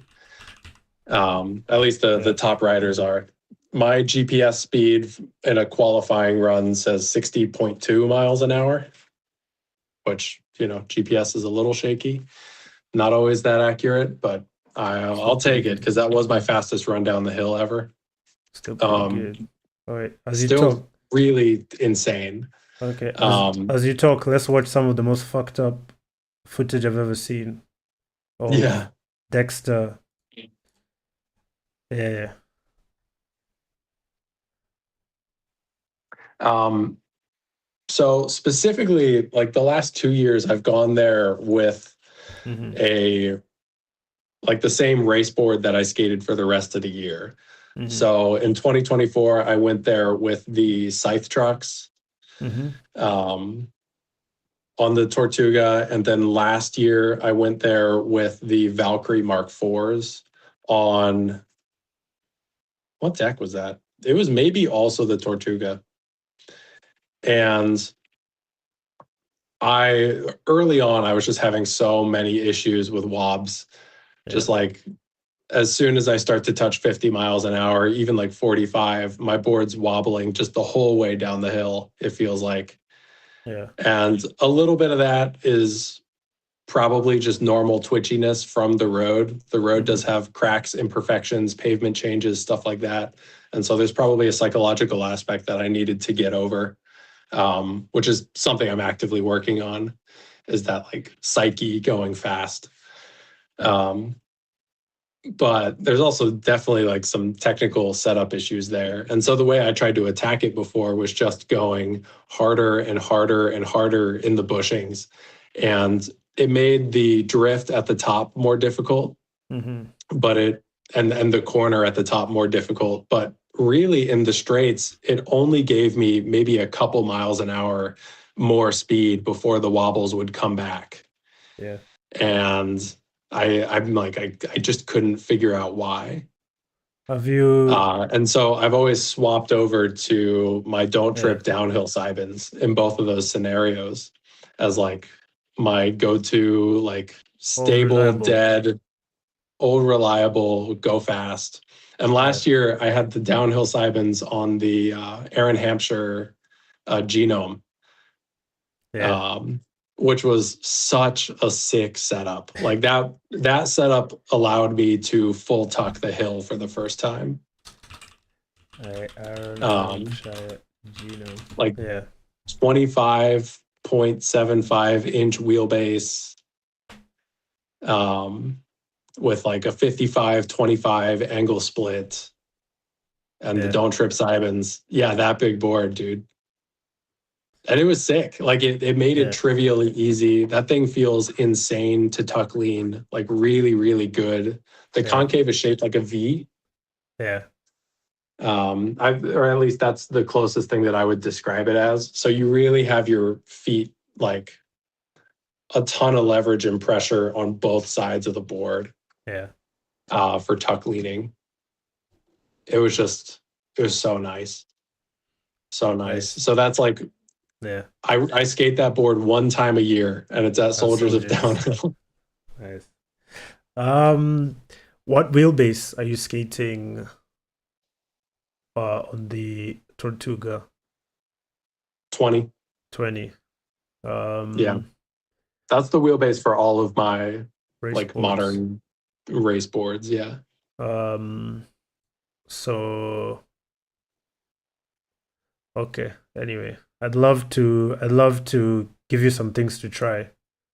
I would So love to try some stuff. if next time, but it needs a lot of context. So if next time that happens, I could throw some ideas your way. Maybe it'll help. Yeah, please do. Because one thing I really hate about like asking other riders for advice, um, sometimes it's just so fucking vague, bro. Like they just say, "Oh, do Yeah. this or do that," and you're like, "Okay, I'm at the hill now." Like I'm trying Yeah. to like help me, and to their credit, it's not something easy to like, but yeah, Yeah. Yeah. That's a lot of these ideas are so hard to communicate yeah, unless you're so specific. yeah, And a lot of people just don't have the skills yeah. to put that into words. Or Like they know the feeling. It's just the difficult process of describing that to another describing it. person. Or you'll have people like Harry Clark, who supports Argentina, by the way. He was in my DMs laughing at me, bro. I have a grudge with you, Harry, because Argentina won. But he'll truck down the whole hill, and he'll wobble or whatever, and be like, "It's fine, dude. It's chill." And you're just like, Harry, I'm not built like you. Help me. Help me. Help me. So yeah, man. When are we gonna see Owen in Europe? When are we gonna see you Oh hitting God. hitting Vulcan? Or Dude, I want to skate Vulcan so bad. yeah, it's pretty sick. That's so high on the bucket list for me. I don't know. Yeah, I don't know when I'll be able to go, but yeah, I really want to skate Vulcan. yeah, Some of the Spanish events looked really good this year. Like they looked yeah. like they would just be so fun to attend. I agree. Um, I gotta ask you. I've remembered now. What do you think of the new downhill electric board? Oh, it seems sick. Oh, you also have a fucking e-skate as well. Oh, I okay. do now. Yeah, brand new. Brand new. Okay, okay. Okay, 5 minute stops because I think they'll start like wanting to burn us at the stake. We talk too long about Yeah. yeah. Yeah, man. Wait, let's talk a little bit about the e-board. You got a Meepo. I did get a Meepo. I got a Yeah. Meepo Flow. What do you think? Have you had a chance to Yeah, I've play skated it a around? few times Yeah. and I didn't expect to have so much fun on it. It's really like I haven't had this feeling in a while of just plain simple fun. Yeah. Just like the first time I figured out that I could like change the settings to like max power, like Yeah. S plus mode or whatever it is, and just like gun the acceleration. Like the way I was giggling on the board was just so childlike and happy. Yeah. Um, it was really fun. Uh, it's not like a perfect board. It's not like from a downhill perspective. Hmm. Um, a first thing I would probably point at are the Gullwing Sidewinder style trucks. Yeah. Are if you're a downhiller and you're aware, have been in the conversations online, you know that those trucks are not uh, typically categorically uh, very good or compatible at speed. Yeah. At the speeds that this thing goes, I think they're fine. I haven't had any stability issues on them. Are you Um, do you live near uni? no, not anymore. Okay. Okay. I was gonna ask if you've been commuting with it. It's a pretty good range. I wish I could commute with it. That would be Yeah. really good. No, I just kind of zip around on bike paths or roads, like Yeah. quiet neighborhood roads, That's fun too. and it's fun. Yeah. I've done some stand-up slides on it. That was good. The Nice. board is just so heavy, dude. Like the wheels are Yeah. chattering, the trucks are vibrating, but the board is so heavy that it just doesn't matter. Wait, let's see. Yeah, 10.9 kg. That's heavy. It's so heavy. I really want to take the wheels off and put them Yeah. on a downhill setup and see how they perform. Dude, you gotta ask To them. You gotta ask them to send you some wheels. I think they'd be down or yeah, something, just to like throw around. Um, yeah, but that's cool, man. yeah. I think the e-boards, they're more fun than I thought they would be. Yeah. Um, and I think compared to other versions of personal electric vehicles, Mm-hmm. I think the like longboard platform is really kind of engaging and exciting. It's not the most Right. practical, it's not the most versatile, it's Uh-huh. not the easiest to use, but I think it's like really engaging. Right. And I don't know, it's So it's like if you want to like have driving a fun. manual versus driving an automatic. Like if I had an Right. electric scooter, Yeah. that would be like driving an automatic. It's easy. You got the handlebars on there, you got the Yeah. brakes on your hands. Like, but the electric skateboard, it's more engaged, leaning off the board, leaning Yeah. with the acceleration and the braking, and learning how to kind of physically prepare yourself Mm-hmm. for the acceleration and the braking and being kind of in touch with that. Yeah. That feels a lot like learning how to drive a car manual. Right. I see what you're saying. Yeah. So like if you want to get from point A to point B, they're more practical things, but like if you want to have fun and not be a zombie. Like I don't have a better word to Yeah, describe it. Yeah. exactly. Exactly. I Yeah. think that's the best pitch. Um, and the nice thing about this thing with Meepo is they Yeah. said that They just want my normal review. They're like, Nice. you don't have a script, you don't have anything you have to say. Yeah.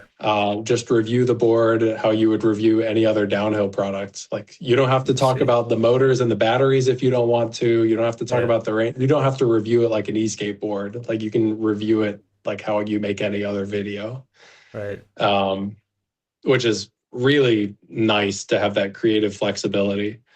Um, but it also means that I don't have to make a sales pitch for them either. So I I hope what I said just kind of speaks for itself as my own opinion that I think it's really, really fun. Yeah. It's not the most practical thing in the world, but it is probably the most engaging way to commute.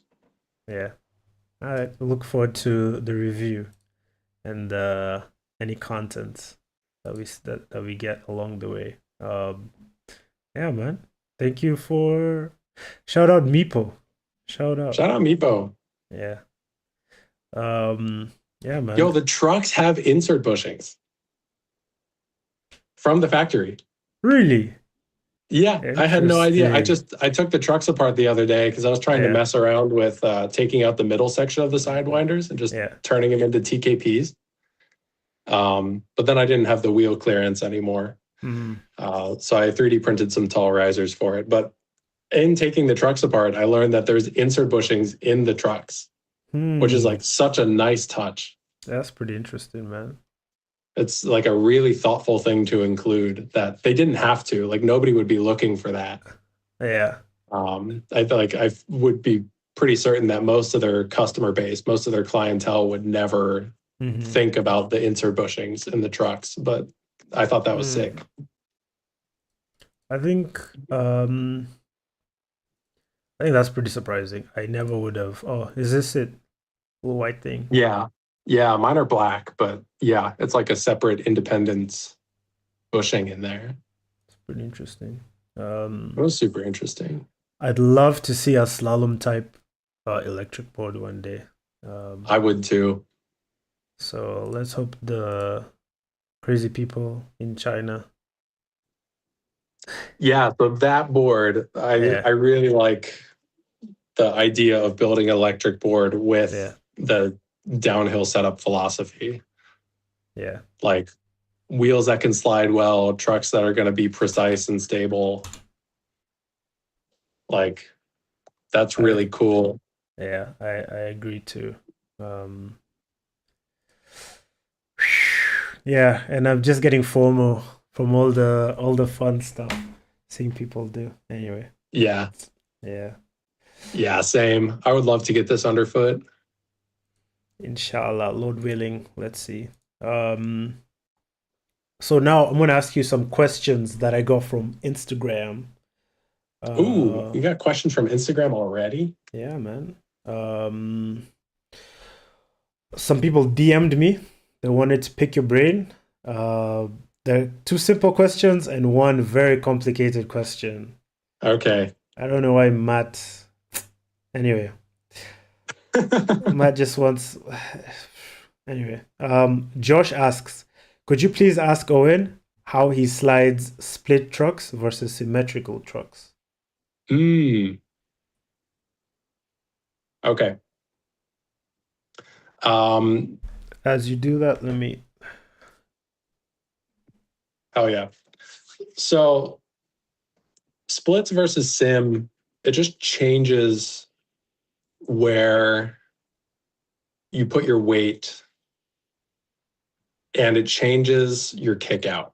So with symmetrical trucks, the rear end, the tail of the board is going to kick out easier.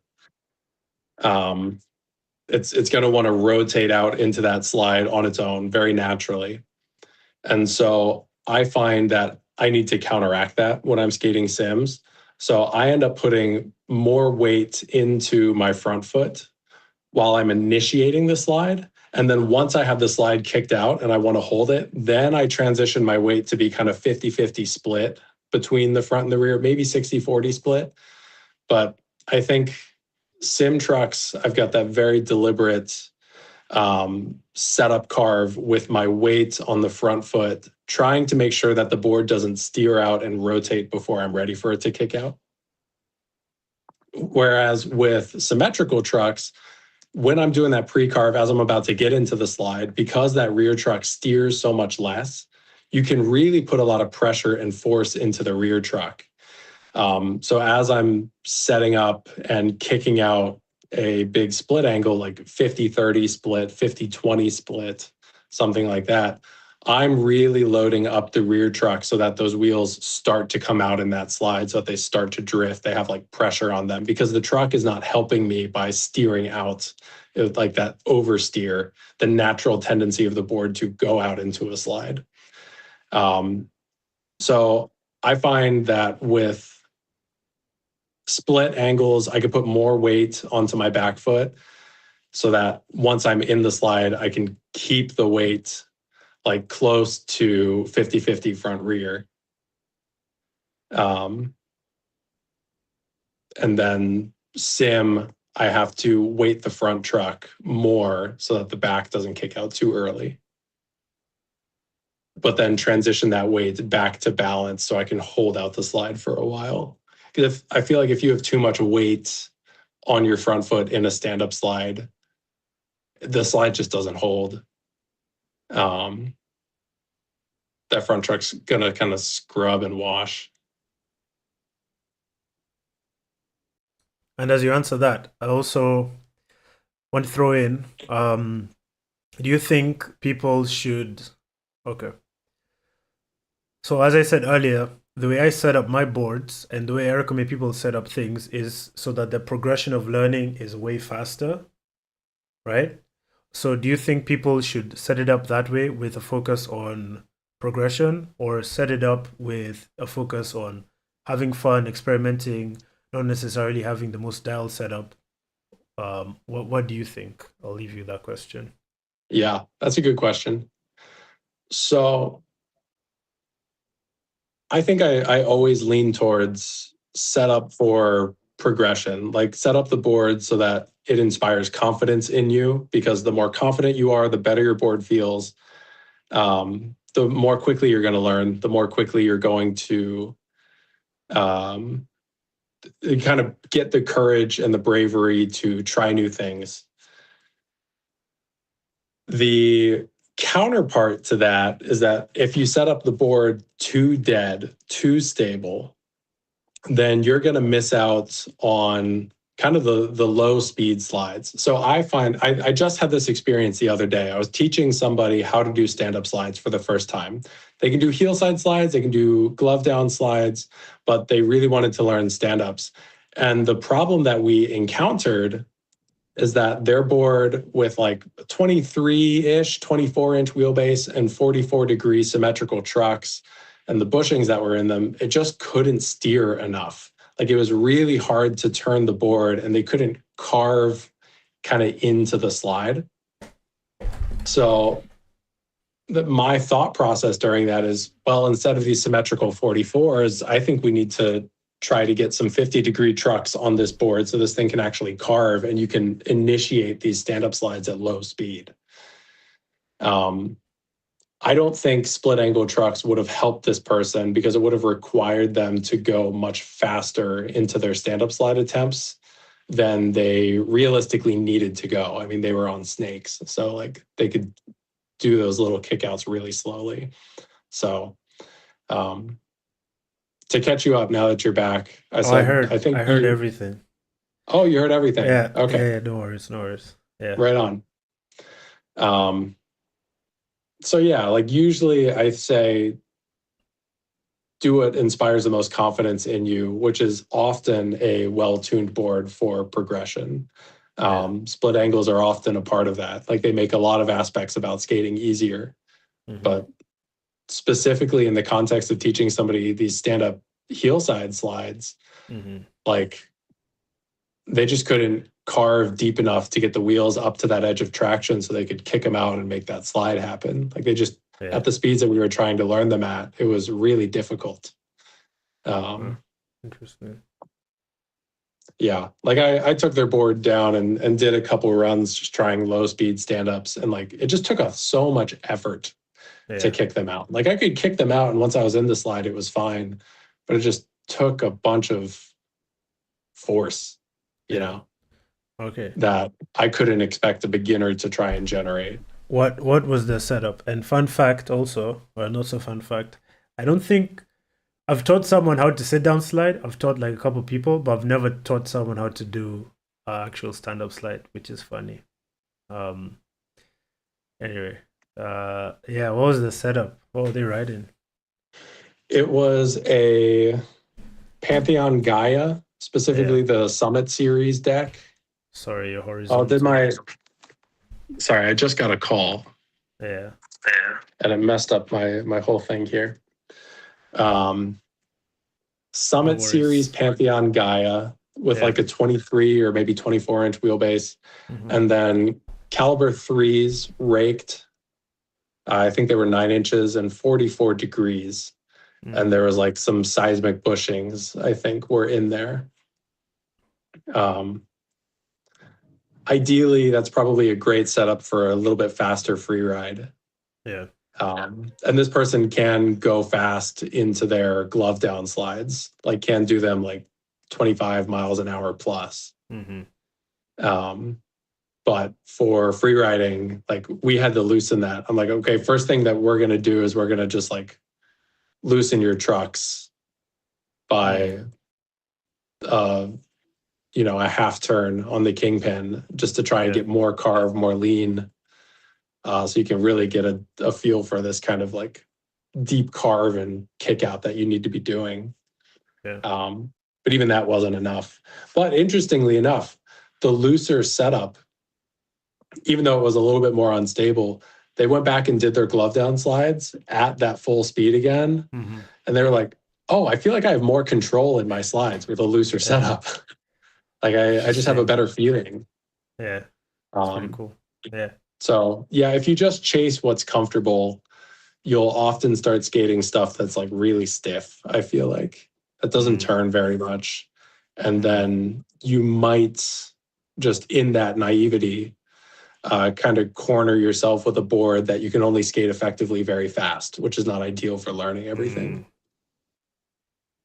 Like that's a Interesting. mistake I made as a Yeah. Grum, was just setting up my board so stiff because I was bombing hills faster than I could slide.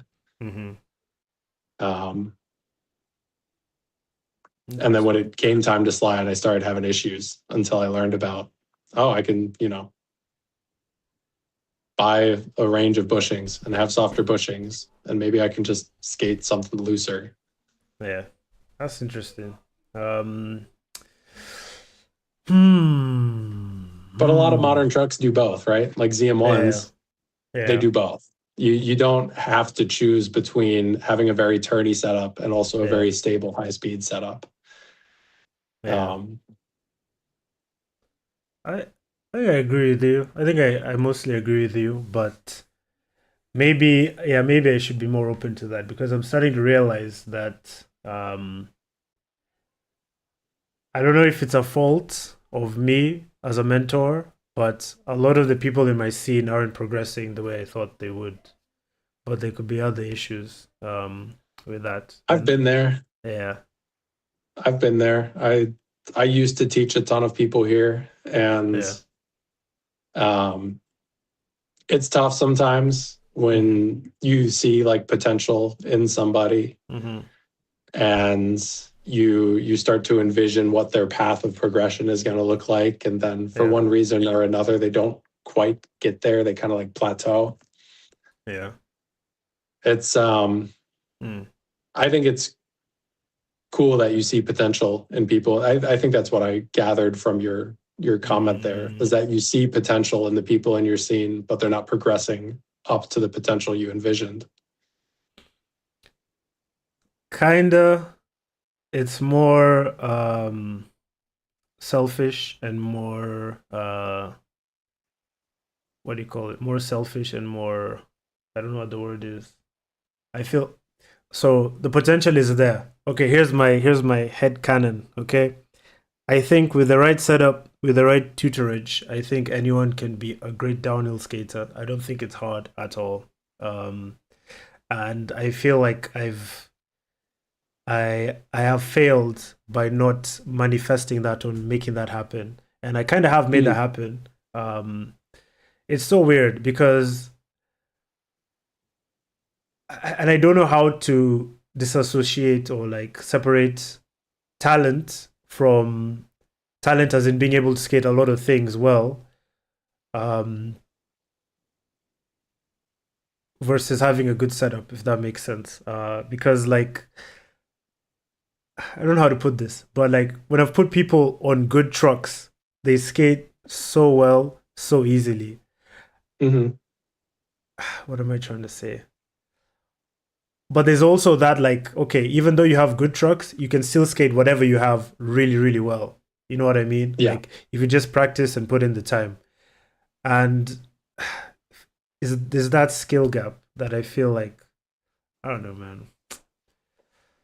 Yeah. It's weird. You Yeah. can, right. You can give somebody the tools, Mm-hmm. whether that is mentorship and coaching, or it is like Yeah. physically giving them equipment Yeah. to try. But unless they have that drive and that enthusiasm for the sport, That dog in them, unless they got that dog in them. right, Yeah. then that's gonna Yeah. they're just gonna inevitably kind of hit some kind of peak. Um, like I agree with you that I think Yeah. anybody can be good at downhill, and that Yeah. in a degree, to a certain degree, that it is kind of easy. Mm-hmm. Um, but it's only easy if you find it so exciting and you find it Yeah. worth your time, and you find Okay. it That's like true. you gotta, like, it's easy to work on it because it's fun. Yeah. For some people, it's gonna be fun, but it's not gonna be so fun that they want to do it all the time, Yeah. and prioritize it as part of their week. Yeah. So it's tough. Teaching is really tough Okay. to be in that position.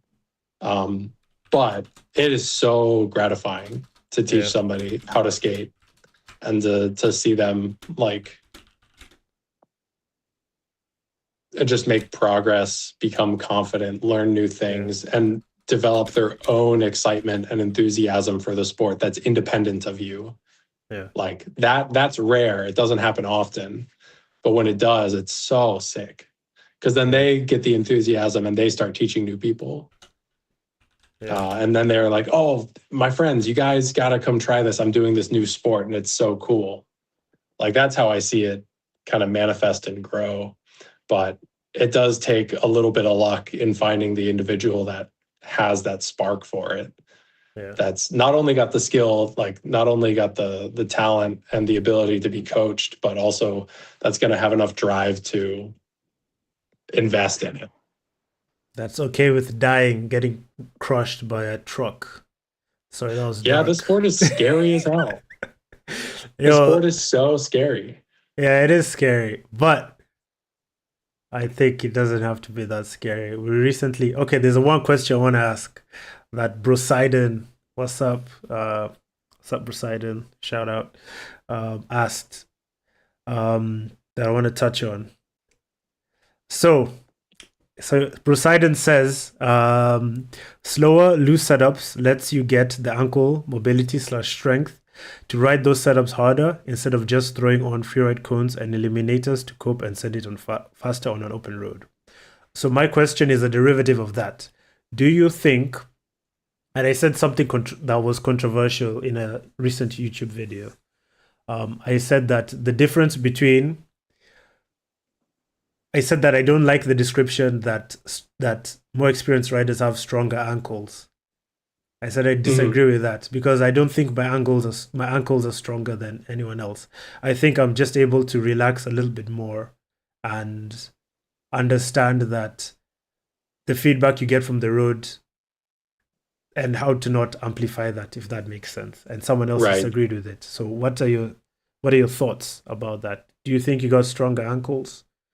I don't think I have stronger ankles. I'm not Yeah, doing any specific kind of training to do yeah. stronger ankles. I'm not in great physical shape. Um, Don't say that. I mean, it's not derogatory. It's not a thing I'm sad about. Like Yeah, I'm kind of happy with Bro, where I'm at. you took It would be cool to be stronger, but you took the Scythe Reapers, or was it the Excalibur? Whichever the to Excalibur, yeah, the Excalibur is like the trim of the car, but Reaper is yeah. the model. Yeah, like the trucks that are supposed to kill you, like Reapers, it's in the name. To soldiers of Mhm. downhill. Bro, you're in great physical shape, man. Anyway, Okay, continue. thank you. Thank you.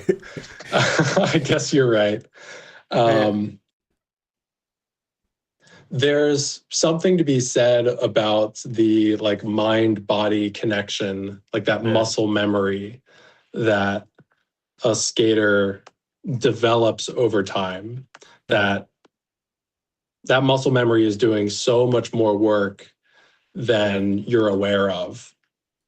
Hmm. Like, and the simplest way to do that is just to like feel what it's like to not have that muscle memory, Yeah. is to skate switch. Yeah, that's true. I just did this recently while I was teaching somebody how to do their stand-up slides. I was like, I'm gonna make myself learn with you, and I'm gonna learn or relearn switch checks because I used to know how to do them, and then I Yeah. haven't done them for years. Um, I was like, oh my God, like I know intellectually, I know all the right things to do, and I have all the same strength in my body that I did before. Yeah. But that muscle memory is gone. That mind to body connection isn't there anymore. And now I Yeah. have to do all of this manually. I have to carve manually, I have to lead manually, I have to put weight onto my front foot very intentionally. And the timing of how I carve and when I try to kick out the slide is like, it just feels like I'm guessing. It's Yeah. like all of that natural stuff that I had before is gone.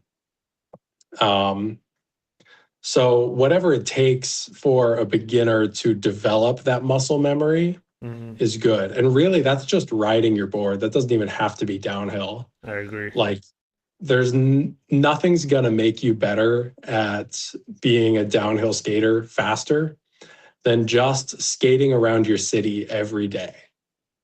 Just Facts. like encountering new terrain, Yeah. Yeah. Yeah. just skating sidewalks and dealing with potholes and all kinds of crap in the road and learning how Yeah. to carve around pedestrians and cars and like just Yeah. getting out there and riding is gonna, even if you're not doing stand-up slides or anything like that, just like carve around for fun. That's another thing. Soul carve, like learn how to Facts. really dive deep into your board and Yeah. pump out of it and like, and the skills and the muscle memory you learn from that is Yeah. going to translate into downhill skating way more than just sending yourself down a hill over and over and over again. Because between I agree. the short amount of time you're skating downhill and then all the time it takes to skate uphill, that's not a lot of time on your board. Yeah. So I think having a setup that is fun to ride and encourages you to ride often is probably what's going to be best. Like, you should look at your board sitting on a rack or sitting in a garage or something like that. And you should think to yourself, Hmm. that thing would look so much better going fast right now. Like that thing would look, that thing, They should I call got to to ride you. that right now. They should call to you and whisper, "I want to go 60 miles an hour, buddy." Like, what the fuck? What the Exactly. fuck The are we Green doing? Goblin mask, like Yeah. the ring. Um, I like that. like, That's the. I think that statement. I'm gonna make a YouTube clip of our podcast, and then I'm gonna put that statement there, and then do it. and then everyone's gonna share it. Like, yeah, man, just skate all the time. You know what I'm saying, man? Just Like, that's skate, all you dude. need, bro. That's all you need, man. Progression.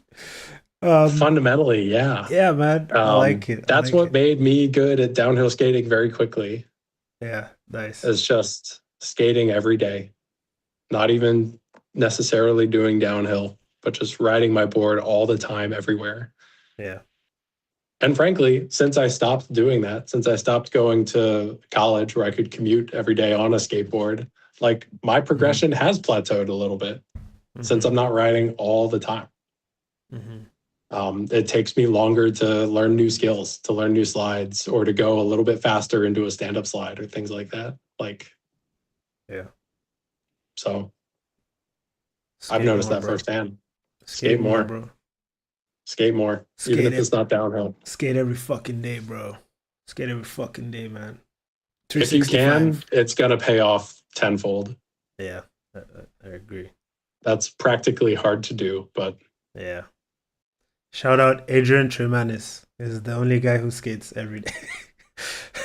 I love seems his like it. I love his stories, man, but I worry about him.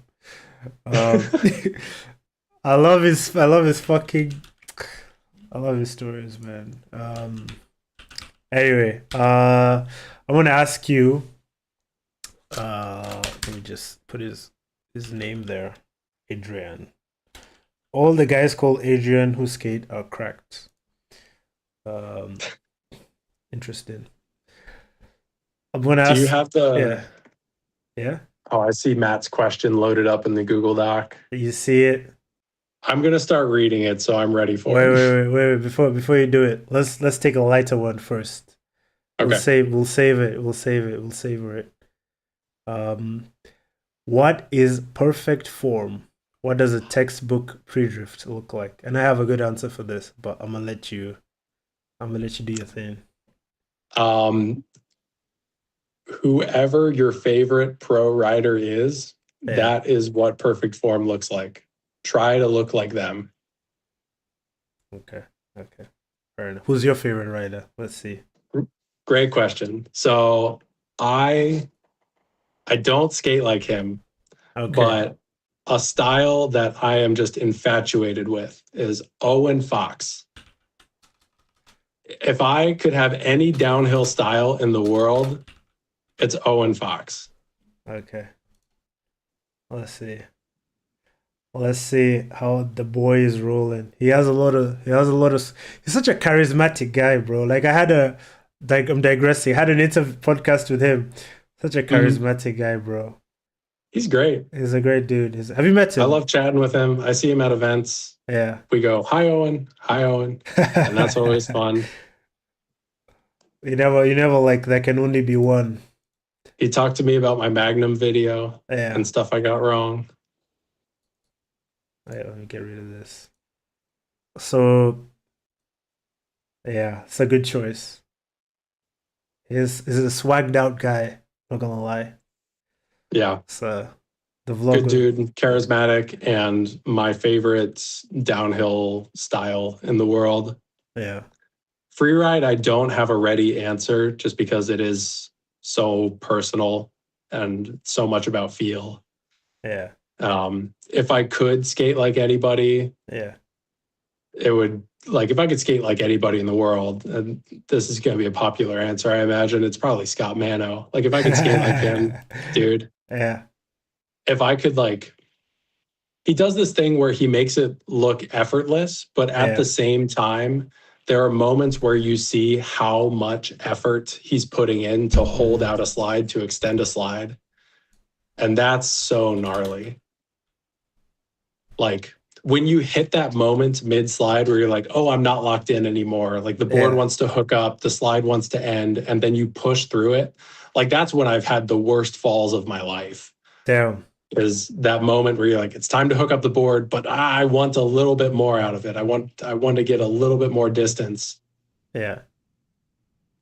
And the board's just like, no way, buddy. This is the end of the The ride. board, yeah, sometimes the board's like, no way. And then you crack your helmet and you Damn. forget stuff. Shout out CTE. Yeah. Shout out TSG for saving my brain. Shout out EPS form. And yeah, I feel you, man. That's a good choice. That's a pretty good choice. Um But free riding is so personal and everybody's going to have their own way that they approach it and feel it, yeah. that I don't really look for free ride inspiration. But downhill, like I feel like there is, optimal downhill. Yeah. And there's also very, very stylish downhill, like just looking so controlled, strong, effortless. Like Who looks the best? Who puts out a roll Owen, run? Got it, got it, got it, got it. Got it. But yeah, shout out Owen Fox. I'd love to meet him one day, bro. Um yeah. also Yeah. like film yourself, right? Like Yeah. if you want to have perfect form, film yourself, watch the footage, and then try to change stuff so it looks different the next time you do that video. I feel like that's a dangerous road because that's like you know how bodybuilders get like bigorexia. Cause I've been down that road, buddy, and my body just wouldn't do some things, and yeah. But I agree, you should film yourself still and improve and see what you can do, so you could scale like Owen Fox, Owen Foxy. Shout out Owen Fox. Shout Like out, I yeah, feel like I've gained a lot from having yeah. footage and photos of myself because I'll look at a photo and I'll be like, "Oh, my form was terrible. Like I didn't Mm, realize I yeah, was collapsing my form that much."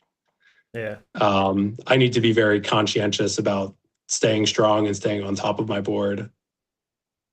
Hmm. Even when things get scary, even when like the slide starts to feel wrong or I'm going faster than I'm used to, that's when my form starts to slip and fall apart. Yeah. I wonder how guys in the comments as well in the chat. Do you guys experience the same thing when you see your own footage? Because how much is that, your personality and background as a reviewer like coming to the forefront, noticing the small things you're doing wrong versus how much might that be like a universal experience? So if you're in the Yeah. comments, chime in buddies, chime in friends. Yeah. Yeah. I guess it'll be different for everybody. Some people hate to see photos Yeah. and videos of themselves. Mm-hmm. Like I have friends that I offer to film them all the time and they're like, no, I really don't want any footage. I'm like, interesting. I do not I wish don't relate at all. I do not wish to perceive myself. I am okay. Right. Not knowing, yeah. Um, Right. yeah, okay. I'll answer this question too. What is perfect form? Let me show you from back in the day. Ugh. Huh? What? Let's see. Do you hear that buzzing or is that just on my end? I think that's just on my end. I don't hear buzzing unless it's coming from my phone. All right. And that's just me. Okay. Wait. Then I don't know if I'll get a video of this, but um let me show you guys. I remember this because I remember I tried to do this for so long. Was it called 2017? Um, let's see if it's this one. Hope we don't get copyright striked. But there's a moment where, like, I don't know if it's this video.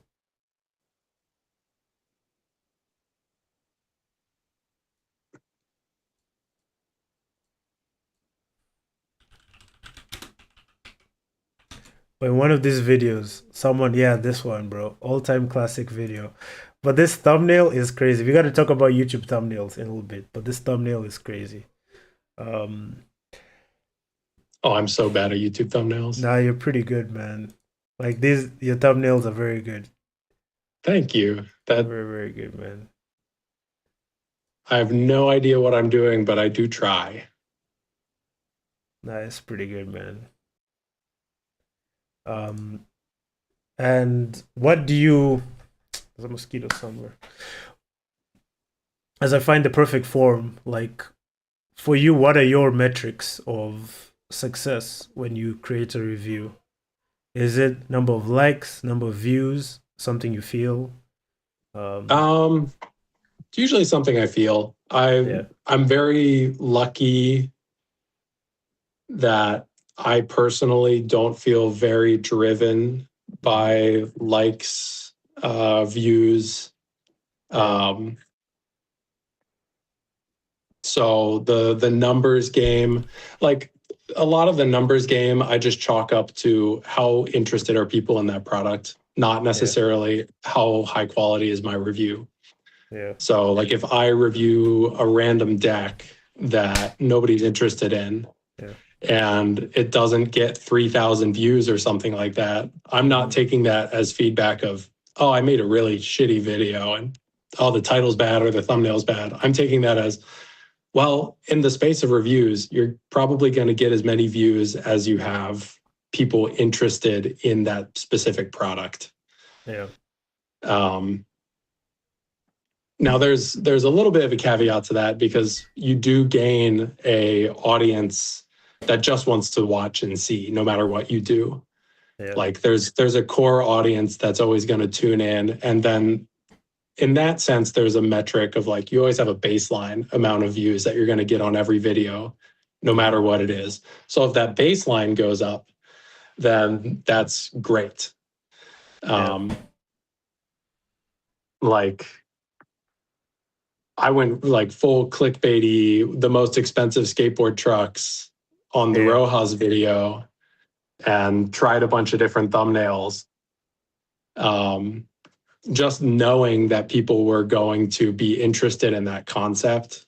So I put a lot of pressure on myself in that video, because I'm like, this is probably going to reach people that have never seen my stuff before, that have never seen my reviews, or maybe even seen a downhill product in their life. So I need to approach this with maybe a little bit more caution of like, this is going to be a lot of people's first impression of me. And based on the view counts, like it absolutely was. It didn't change everything that I said, but it did change kind of how much I explained stuff. I wanted to explain things deeper and more, because I knew a lot of the audience coming in would have no experience with what rake is, right? Right. So let's use these trucks as a unique opportunity to deep dive into what actually rake is doing.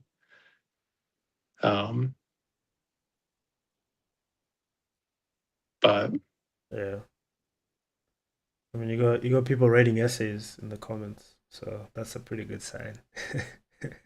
the comments scare me so much. My comments are usually very, very positive. But every time I open up a video to look at the comments, I'm like, my heart rate is spiking, like cortisol levels are spiking. Like I get very anxious reading the comments, and then I open them and they're mostly very positive. And I'm like, okay, well, this is good. But I always get worried. I always get very worried. But no, I would say the success of a video is just how good I feel at the end of making that video about posting it. And that changes with how much effort I want to put in. Like, you know, I'm planning on reviewing the Datongs soon. I got a loaner set from a friend, but just being honest, I don't want to put a lot of effort into that video. I figured out what I want to say for it already. I think I've already filmed it. Like I filmed it after 2 weeks of skating those trucks. And like that's probably going to be just a very low effort video from me that I'm not going to be proud of per se, but I think it gives me an interesting opportunity to compare them to the Rojas. I think it does. So I see it as that's the value of that video for those niche people that are going to be interested in that. And beyond that, I don't know if it's worth a ton of my time, especially because you've already done a really amazing review of those tracks. I think people will still benefit from you going in depth, because I think I don't really go in depth with the reviews these days. I go in depth if it's like an innovative product in some specific areas, but I don't really go in depth for my own personal reasons, which I think I said earlier in the podcast. So I think people will still benefit from that. So, yeah, I don't know. We'll see. So, but I'm also interested to see the contrasting experience between Rojas and Datongs, because Adrian Tremanis, second time is coming up in the podcast, said that there's a weird hesitation in the Datongs that the Rojas don't have. So I think it'll be I don't know. I don't know. He told me some. So I think it would be interesting to hear what you have to say. Well, I say that Adrian Tremanis is biased, and I don't always fully trust his opinions, even though he's a good writer and he has amazing insight for specifically how Rojas style trucks work. It's great. Um, Like, wait, let me touch on that. Like, guys, it's actually fucking insane how dialed in Adrian is on Rojas. He's mhm. like, he's like, you Yeah, ask him, yeah, you ask him shit, he got you. Yeah, I haven't hit him up very much, but we've talked a little bit, and he does have probably more ball knowledge. He probably has more knowledge about that truck than anybody in the world has knowledge about any other truck. Does that make sense? hmm. Like, Yeah, there's not somebody out there that knows bears yeah, better than Adrian knows Rojas. Or there's yeah. not somebody out there that knows ZM1s better than Adrian knows Rojas. Like, Hmm. he might Yeah, single-handedly have the biggest library for a specific truck compared to everybody else in his head, in his head, in his head. in his fucking head, bro. And Like, he, you and I, we've got a lot of general knowledge yeah, about the trucks that we've tried, but not the hyper specific experiences. So I yeah, don't know. I said he's biased. That was maybe a little bit unfair. Of anybody in the world, I would expect him to be able to feel the difference between Datongs and Rojas. yeah. Um, but practically speaking, It's the I'll same. just say they're very similar. They're Okay, they're strikingly similar. okay. I sold. I wish I heard that before I sold mine, but that's nice to hear. Thank you. Hmm. That's nice to hear. So I tried Rojas for however much I paid for him. Basically, yeah, yeah. That video will have some interesting points in it. Absolutely. Like skating the Datongs taught me a lot about the Rojas, actually. The con the Um, contrast or the what the was it? contrast, but also the similarities of like Yeah, what is the strong thing that Rojas is doing? yeah. Like, what did they do exceptionally well Hmm. in designing this style of truck? Yeah. Um, yeah, I don't know. I won't get into it. I don't want to spoil the video too much, but there is some Okay. very interesting things to glean from that. I just Yeah. expect it to be, I'm not going to have a lot of skating footage in it. I just don't know if I want to skate the trucks very much more. I don't blame you. Wait, I gotta say some. I gotta say some. So Adrian Tremanis has the equivalent of the Library of Alexandria in his head, and he Mhm. skates without a fucking helmet all the time. So, So he's going to burn down like the Library of Alexandria. We're going to lose it all. bro, he's gonna get CTE and say some biological, but by biological, diabolical shit. Diabolical. I love when you say Diabolical, that man. word. Diabolical. Diabolical, man. All right, so here's my perfect form that I spent years chasing. This is from 2016. So you see this guy in green? Damn, I'm showing my age, bro. This is the Yeah. year I got into that. You're saying, yeah. This is the year I got into downhill. Um, that was just the perfect hillside form for me, bro. What Perfect. rider is that? I have no idea who that was. Um, I know that's this is an American in the front. I think this is a European. I have no idea who that was. But it was just perfect. And I was like, I need to dial that in. And my unflexible ass, no, my unflexible self spent years doing hip exercises, to figure that shit out. And Hell yeah. they crashed. I don't remember who it was, but they crashed in the finals and there was like some controversy or something. And Mm. the perfect toe side form, um, I'll search it up as you answer. Wait, there's a lot of private stuff there. I can't go that way. As you answer as you answer this next question. Um, Is but it the I'll, long one? yeah, but I'll put it here so everyone can read along with me. Matt Kelly asks, We all know about base plate angles, hanger width, and rake, but what is the exact effect from offset slash caster? I don't know any truck brands to even offer this number. It surely changes the geometry in more nuanced ways than just ride height, I think. Rogue rear trucks are an example of extremely low caster. The Ronins also, the trailing arm, oh sorry, Ronins also have quite different caster from a freeride truck like caliber 3s. So when I asked him what he meant by caster, he meant the distance from the lateral distance from the hanger. So like for example, with ZM1s, I don't remember exactly what was the difference, but like when Is you it try the different, distance from the pivot to the hanger or the bushings? I think bushings to the hanger, because like with different trucks, Okay. like if you run Ronins, I think I don't know if they bring in the wheelbase a little bit, or if you run ZM1s, they push out the wheelbase a little bit, and different Mhm. riders set up, yeah, you know, So if this is the Matt Kelly that I'm thinking about, this guy is really into motorsports where offset and caster come up all the time yeah, in tuning your suspension setups.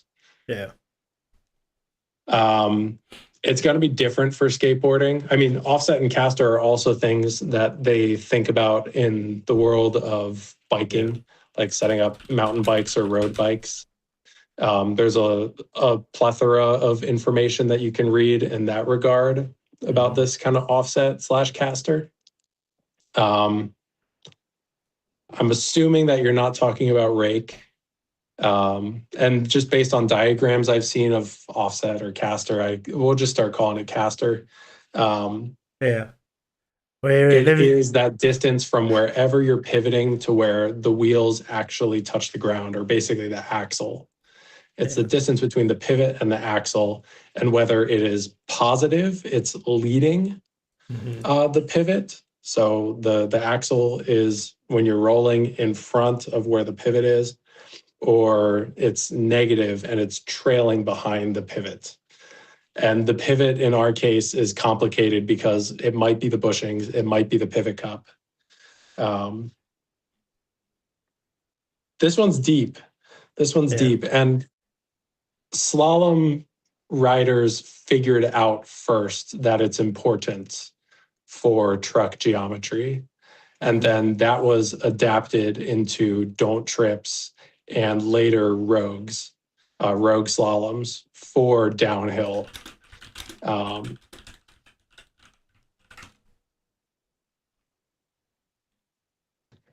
it's so hard to say. At a certain point, Mm-hmm. because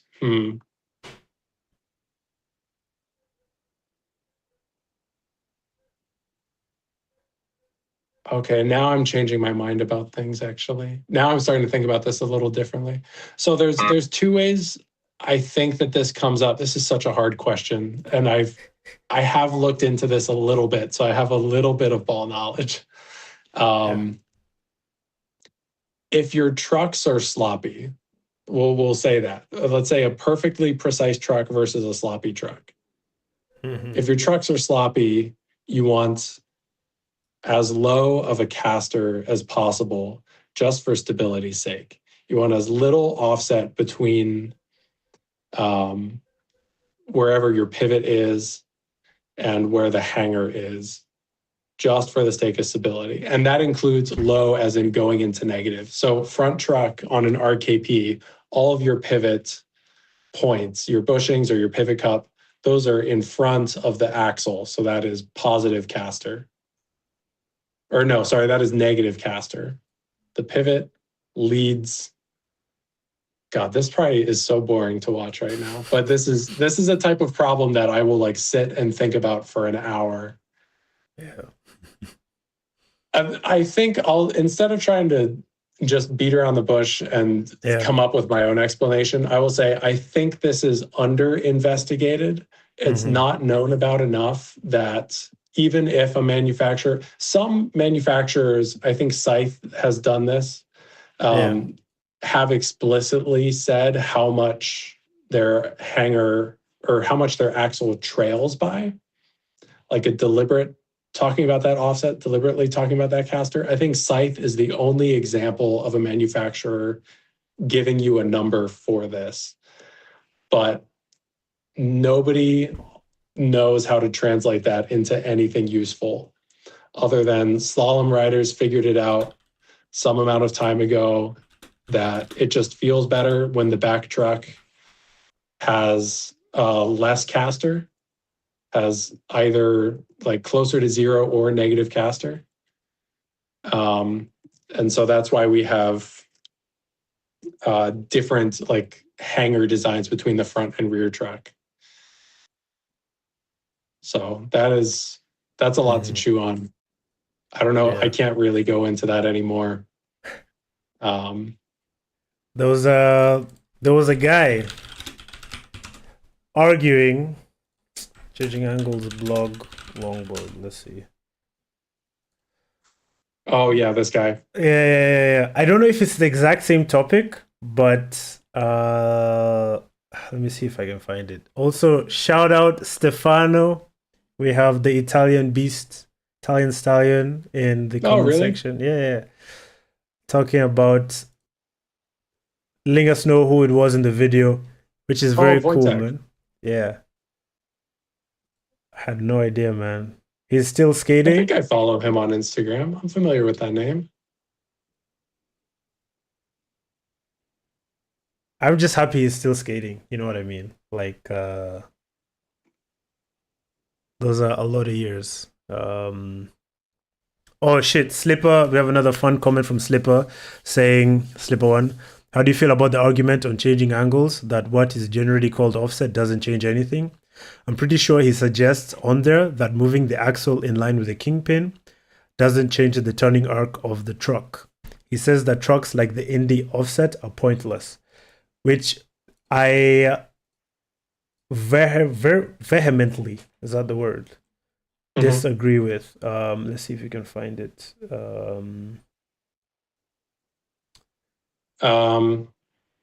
Yeah, I don't think it changes. It doesn't. I think it changes very, very, very little. Yeah. Except maybe how the trucks get leveraged and how they experience forces. Yeah. Which is actually kind of important. Also, this changing angles guy has this weird controversial opinion that he hates the word rake. Yeah. And that he prefers the word offset. So typically speaking, whenever you read offset on this guy's website, he's talking about rake. So in that regard, he's actually, if we're talking about rake does not change how much your board turns. Comments. Yeah. It changes how you leverage your bushings. So yeah, that's it. And some people way smarter than me have done some very incredible math that proves that. It changes how you leverage your bushings. It changes the rotation of the board, like this way, like how it leans. But it does not change, like more rake does not give you a tighter turning radius. Like it doesn't, and it also doesn't change the curve of the turn, as in like exponentially turning more as you lean. It might feel that way just because you're getting a lot more leverage over the bushings as you dive deeper. So it's going to feel like as you dive deeper, it's going to turn harder and harder. Right. Practically speaking, underfoot, I don't know if the math matters if you feel something. Right. Like if you feel like rake turns more, then practically speaking, you might as well just say rake turns more. Fuck the math. Yeah, I see what you're saying. So I don't like to get into the mathematics of it all. I like to leave that to Zach Matum, who makes my trucks, and he understands the wizardry behind all of it. But it is fun, and what was Matt's question? How does offset caster change? Huh? Yeah, so he's talking about caster, which is a different thing than rake. Rake Yeah, yeah, contributes to caster, but not quite. Yeah, um, I got it. So an inline truck, a truck with an inline axle has zero caster, essentially, or no? uh, So, so that I'm understanding this. it depends on where you define your pivot point as. Yeah. If you're defining your pivot point as the bushings, then yes. Okay. Um, Um. like if you want to kind of start to understand caster, the best way to do it is to like look up caster bike diagram. But that's maybe too in the weeds for this. Okay.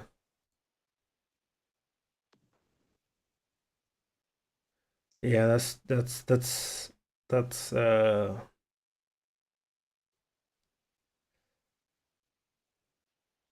Yeah.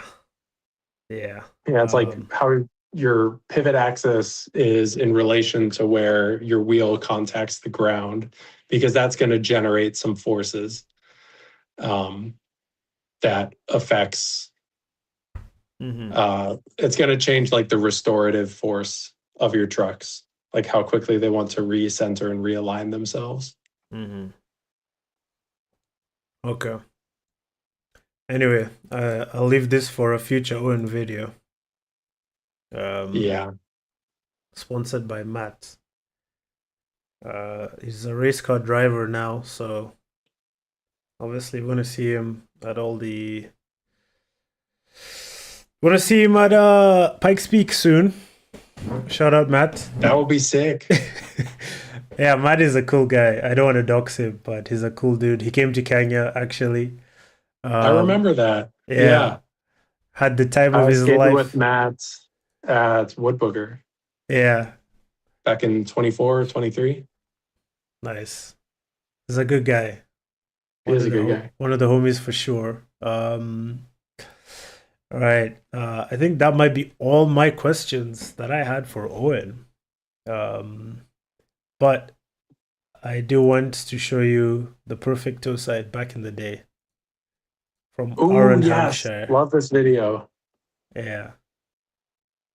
It's actually, yeah, perfect toe side from Arran, Hampshire. I saw a very like I saw a very interesting comment a few years ago from a guy called Grompa on some clandestine Discord page. He knows who he is. And he was like, bro, if some raw runs from like 2017, 2016 were put out, like, sorry, if some raw runs from 2017, 2016 were like recorded, some of them would not get put out. Do you think like the level of skating has been pushed like higher than ever before? Or what do you think? Uh, yeah, yeah, inevitably. Yeah, As our understanding has gotten better, as the yeah, media available to us has gotten better, as boards have gotten better, yeah, like every sport's going to just, we're standing on the shoulders of giants, right? That's the yeah. saying, is that whatever progress you're going to make in a certain field Mm-hmm.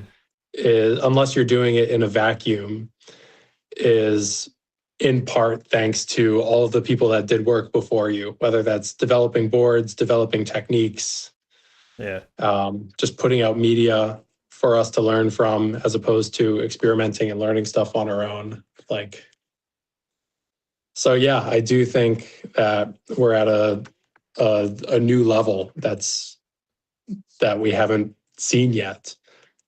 But it doesn't take away how gnarly some of these runs from 2016 and 2017 are, that are just going I to agree. stand the test of time forever. Which brings me to my second question. If you were to take the knowledge, if you take this period correct setup, right? Because it's running, I loved the content that these guys were putting up back in the day, and I know exactly Mm-hmm. what is running. Um, on 60 mil rogues, eliminator, whatever. I don't think he was running eliminators. He was running double, and this is diabolical to this day. Double what are they called? Top hat washers in his fucking setup. That's right. Uh, Max Dublier had a dissertation on why those things are bad. he wrote a hate piece, and we appreciate him for that. But if we took the spirit correct setup and we dialed it to what we understand now about certain characteristics about different boards, do you think someone could put down a better run than this? Like, or Aaron Hampshire could put a better run down than this? Hmm. Dialed perfectly. And I mean, maybe I'm putting a lot on your shoulders asking you this I think question. so. Yeah. But like, yeah, like what do you think, Cuz I'll answer first. I'll answer first. Sure. I think he could do way better. I mean, the wheels are probably what's primarily holding him back, but I think like if we took the knowledge we have today, took it to the past, we got a time machine, went back, told Aaron, "Here, bro, try this shit." He could skate better, in my opinion. Yeah, I think so too. I Mm-hmm. don't think it'll be instantaneous, as in Mm-hmm. if you were in the time machine and you met him at the top of the hill and you said, hey, instead of skating that, take this down the Yeah, hill. Like, there's going to be stuff he needs to learn about how to yeah, skate modern boards differently, like the kind of inputs that they react positively to. yeah. Um, Mm-hmm. but yeah, I think part of our progression in the sport is not only the progression of technique, but how the gear has complemented that technique, which is why I Right. think being a gear reviewer is super, super fun. Yeah. But given your understanding of how to set up boards progresses, right? Like the person I was like 4 years ago when I started doing in-depth gear reviews is different from now. Like if you gave me Mhm. Smokies, I think I'd probably approach the review differently. Would you say the same thing has happened for you? And how does that make you feel about past reviews? Oh, okay. Mm. That's a great question. Sorry, man. As the whatever goes down, the questions get better, man. It's actually crazy. That's a really good question. Do I think I would do any past reviews differently? Yeah, I've always been just as thorough in yeah, my reviews. Like, I really, I have very few reviews, if any, yeah, that I regret or that I would change. Um, I mean, I'll give you one that just comes to mind right away. It's like I think my Zealous trucks review is yeah. terrible. But it is one of my more popular reviews, and it's one of the highest opinions I've held about a product. I think it's just, I just don't think it was entertaining. I don't think it was done well. I don't think I edited it well. Like I could have edited so much stuff out of that video. Right. Um, But it was just, more to do that with one the was just, editing than the content. yeah, that was editing and the way I talked about it. I think I could have Yeah, sharpened that up way more. I think that review just strikes me as this guy was sleepy when he filmed this. yeah. Um, but would I go back and do anything differently? I don't know. Mm, I don't know if I would. Like, I think all of my stuff has evolved a little bit over time, but I really yeah, don't think it's changed that much. Um, yeah, oh, yeah, looking at the old stuff. yeah. I mean, to be fair, you're right. You do say outdated. So, Yeah, I wrote outdated because they came out with the V3. So anybody right, looking up that board would not be getting a review of the one that they're looking at on the store. Those old thumbnails were really funny. yeah. Classics. This was good. This was a good one. Yeah. Yeah, those were goofy. Those were fun. Yeah, Um, yeah, I'm sure if I refilmed some of those reviews, they would be yeah, different. Um, but I think my philosophy has stayed the same, which is that I Mm-hmm. just want to be as detailed as I can be. Mm-hmm. Um, and so I have very few regrets, but that's not having regrets is built into the way that I like talking about earlier. Mm-hmm. Like I try to cover everything I possibly can in as much detail as I can so Yeah. that I don't miss anything. Um, I've gone back and watched reviews after years of skating that specific product, Mm-hmm. and my review has held up. Like I've been like, yeah, no, it was like that. It still is like that. Yeah. Um, so I don't know. I'm lucky in that I don't have a lot of regrets with the way that I did things, the way that I reviewed things. Yeah. Um, I think my style and my structure has actually stayed extremely similar through the years, Mm-hmm. for better and for worse. Right? Like Yeah. if I'm stagnant in my style and I'm not evolving it, I'm not improving it, then it's like, well, there's something to be said for constantly trying to make yourself better and evolve yourself. But Yeah. at the end of the day, like even though this does make a little bit of money and I get some free products out of it, like this still is a hobby of mine. And Yeah. so for me, I'm just treating the hobby the same way as I've always treated the hobby. And my reviews are not going to change very much as a result. Okay. I do a lot fewer advice videos now, though. Like I Mm-hmm. used to do a lot more random videos, a lot more advice, a lot more like, hey, here's a concept, chew on this. Whereas nowadays, I'm basically just doing reviews. Yeah. But I think Well. that's because now I have Patreon as my outlet for advice. Mm-hmm. And like when I have an idea that excites me that's not review related, usually I just, knock that out real quick in a monologue and put that on Patreon. Let's see. Wait. Mm, do you feel like would you not want to put that out there? Maybe some beginner could find that useful. I Yeah, don't know. it's Yeah. it's just a prioritization of where I want to put the effort. Yeah. Um, like if I want to put it on YouTube, there is a level of polish Mm-hmm. and thoroughness that I want to have. Um,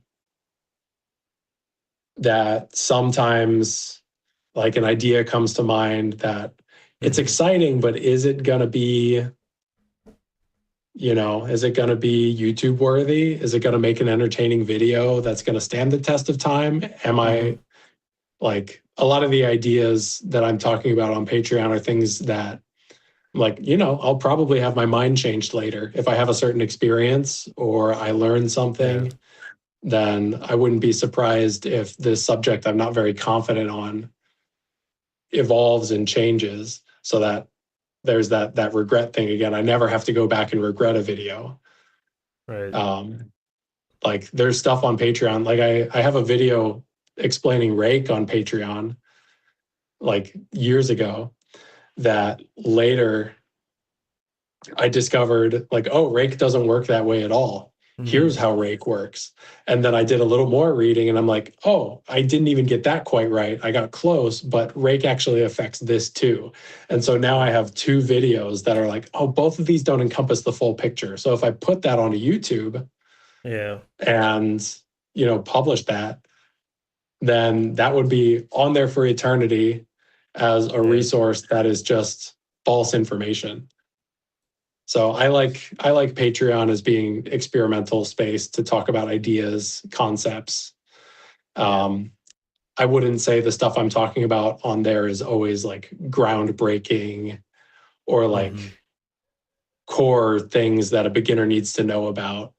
Yeah. Like I usually let myself get a little bit more nerdy and a little bit less beginner friendly on Patreon, just because the people that are tuning in there have probably gotten that content from everywhere else.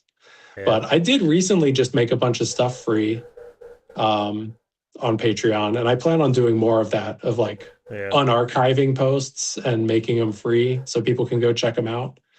I think in the collection down there, there's like probably 5 videos or something like that. Yeah, the member perk sampler.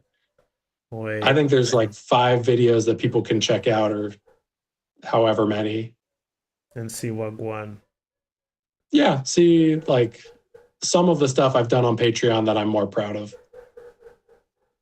Okay. I saw something controversial. A Booga Bro model first thoughts. Ooh. It's tough, Nerves. bro. You're gonna have to subscribe. Oof. Let's see. Let's upgrade to unlock. Let's see what we gotta do. Oops. Payment details. Oh wait, no, it's fine. Can I afford 464? I mean, after our sponsor Eric Hans, like I don't know if I said the name correct. I'm sorry if I'm butchering it, Eric. I think you're I'm saying so it right. sorry. I can't imagine another way to say it. Thank you. Yes, thank you, Eric, getting us back together. Yeah, man. Now I've achieved financial stability, so I think I can afford this. It's very nice. It's very nice. Yeah, I'm gonna sign up. I'm gonna sign up and watch. Are you gonna drop a bro model review? Ooh, Yes, actually.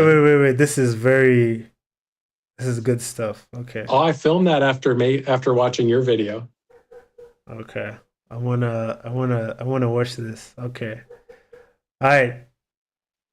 Okay. Okay. Okay. We're gonna tune in. We're gonna tune in. We're gonna tune in. Okay, I'm excited. And you guys should support Owen as well. Let me post it in the chat. I don't know if he'll post in the chat. I don't know if you guys can You see guys that. should support Abuga. He's got a Yeah, Patreon man. too. I do got a Buy him a Patreon. coffee. I mean, Every little bit counts towards making that next review come out. It really does. it's a tricky one. It's a tricky one. But yeah, we'll see how my personal Patreon evolves over time. We'll see how it goes. I have some things I want to try and do.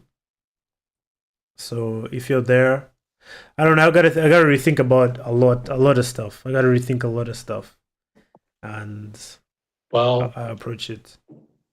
just support for the sake of supporting if you want to. Yeah, If you like stuff like this, if you like our videos, it goes just a couple bucks a month does go a long way if enough people do it.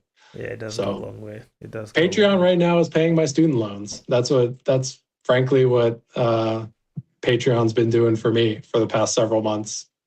That's pretty sick. Yeah, It's just enough money that it covers my monthly minimums for my student loans. So, or not the minimums, whatever the amount is, that I forget what it's called, but yeah. yeah, so that's huge. That is substantial. That is substantial. Um, Yeah. and thank you to everyone supporting Owen and his ability to continue providing us with saucy reviews. So Yes. Bro I'm model excited. review coming soon. Scared. I'm I scared. am completely ready to review that. I got a bunch of footage. You should feel confident after what I I'm said today. terrified, bro. Nah, it's just nervous, bro. I'm shy. I'm a I'm shy guy, shy. bro. I'm a shy guy, bro. I'm just a boy. Okay, that Oh, doesn't that doesn't roll off the tongue the way it should. But I'm just a boy. All right, let me divert the topic a little bit. But yeah, you guys support Owen. We're gonna sign up. We're gonna be watching um all the content. I'm gonna be check it out. I'm gonna be commenting. Um, yeah. Now tuning into the comments real quick. We got Slipper saying it's kind of funny hearing this convo about modern setups compared to old. I come from slalom, and I and some others were already using slalom setups for downhill around 2012/2013. Bro, you're already in the future. You were 15. What 15? No, you were 10 years ahead in 2012. That's pretty cool. Yeah. He elaborates, I took my slalom board down KNK in 2013. I just wasn't near the level of downhill guys like Aaron, etc., but I knew the boards worked. I think the Oh yeah. really good downhill guys at the time would have made it work amazingly better than me. And he lists some dudes. So yeah. I think I there's only one guy, in my opinion, that was skating a slalomish setup well, and I don't know if it's slalom at all, actually. And that was, let me see if I can find the video. Gotta search it on my Facebook. But it's one thing to have the gear. It's another to have like the whole community like fine tuning everything with you. Because I Mhm. remember Max Caps was dialing in his Ronins, like narrow Ronins way ahead of everybody else. And it was blowing my mind how he was skating them. And he put out this absolutely devastating raw run that was one of my favorite raw runs ever that got deleted off Vimeo. And I was really impressed by it. But I think having the community, yeah, Calvin Staub as well. Okay, I don't remember if Calvin Staub was running slalom trucks, but I remember there was one summer that Zach Matum and some of the other rogue riders as well, um, Tanner Morlock and Kyle Connolly were like skating narrow downhill side bins maybe, and they were all over Europe and doing all sorts of shit. And then the year after, they came out with the Rogue Slalom trucks. What am I saying? I'm saying that even if you're innovating it, like it needs like the whole community behind it to really make it stick. Like several people doing Mhm. amazing things to really progress the thing. Because if you're just trying everything yourself, there's only so much you can do. Which brings me Yeah, it to needs to be proven. exactly, which brings me to my other point. Why I fucking hate Rojas for this price point, but I can't fault him for it. Right, True. Rojas fundamentally, and I don't think Rojas get enough appreciation for this. Right, they developed their own truck system from the ground up. No one was helping them. I mean, they did have team riders, whatever. No one was dialing in their own shit, but they've developed their own truck system to something that competes at the world at the highest level, super super well. And it's like imagine ZM1s versus Rojas. You know what I mean? Or like let's say something more fair. Rogue Gold slaloms versus Rojas, right? Rojas is just one guy pushing the development. Rojas, ZM, whatever, several different like people. So Mhm. it's actually amazing what this guy has done. Anyway, that was a Yeah. weird tangent. That was a weird tangent. But No, you're right. yeah, Yeah, to go develop something completely independently and yeah, only have like a couple riders, a couple talented riders at your disposal to like market that product, push that product, give you feedback. Like it's hard to yeah, do. yeah. It's definitely hard to do. So like I still think there's another iteration of this or a few more iterations of this. I don't think we've seen the final form. So that's what I don't know what it would look like, but I'm excited for it. You know, if you Yeah, know, you I hope know. so. If you know, you know. So far, it just looks like a higher raked version of that. So far, but I'm hoping that Yeah, I'm hoping that they push something further, that they show us something brand new. yeah. All right. We got some nice comments. Slipper says Zach was on GOGs, and Stefano elaborates slalom Sybins double spherical in 2017 when Tana broke his femur in Kozakov. But Zach had been skating GOG slaloms since 2008 in Maryhill. He had the blueprint the whole time. But yeah, I remember Tano Morlock is actually the guy that inspired me to get into downhill skating. Weird Really? tangent. Yeah, yeah, yeah. They put out I used to I used to refresh the Skate Slate homepage every single day. Every single day. And they put out this video one time and it was unlike anything I'd ever seen. The vibe was perfect. And it was like, yeah, this is cool. And I watched that video so many times. So I used to follow like all the shit they did very intently. Hell Um, yeah. and yeah, I can show you some clips from. Let me see if I can pull it up. I hope you can. So This is what's his name? Sebastian Hurtler. I don't know if you'll be able to get a better. Okay, we can. Did the Oof. guy on the left false start and then took himself out? Well, sorry for that noise, guys. Yeah, he false started. Oh, this is a crazy heat. If you've never seen it, um, so you've seen the guy on the left false start. All right, Yeah. okay. I'll just leave it to play. Uh, Does he come back? I hope he comes back. so in front is I think Alex Demel, if I remember correctly, still Okay. skating. He's like 30 Yeah. something. These are the people we looked up to. Used to ride for Lush Wheels. We have Mitch Thompson, and then Davis Lanham was in this heat as well. And who else was Mm, there? I don't remember. I miss Davis Lanham. Dave Swiss. Dave's. I don't know if that's his name, but he's in this heat too, and he was fucking shredding as well, bro. But this is just like that weird, not that weird time, but like just before slalom trucks were a thing. Right. Um, Yo, Stefano, I've been seeing your clips in. I don't know if you guys are in Switzerland. It looks fucking sick, bro. You guys have the best crew out there, man. It's Oh, the like guy came back. he does some of the craziest shit. Look at them sliding opposite to each other.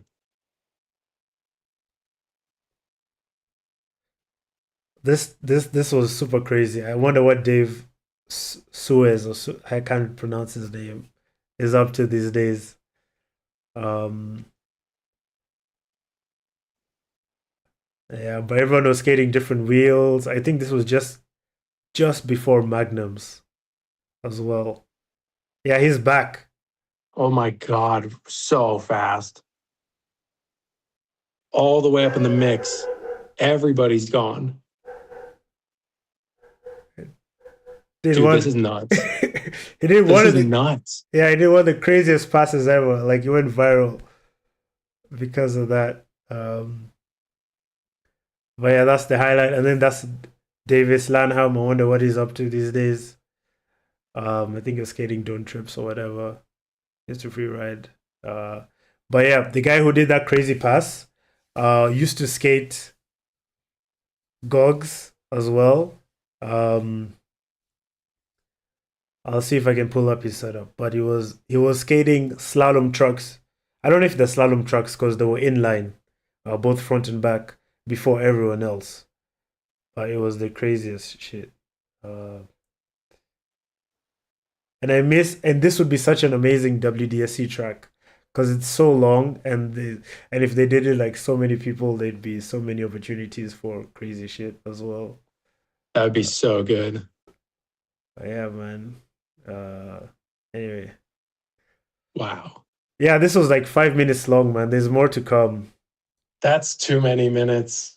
Nah, I liked it, bro. You just locked in for ages. But yeah, Oh, this I would be thrilled to watch it for 5 minutes, but racing for 5 minutes straight is insane. yeah, I agree. But yeah, the sickest double pass that I'd ever seen at the time. And this probably wouldn't be this crazy these days, but back then with how trucks were, fucking insane.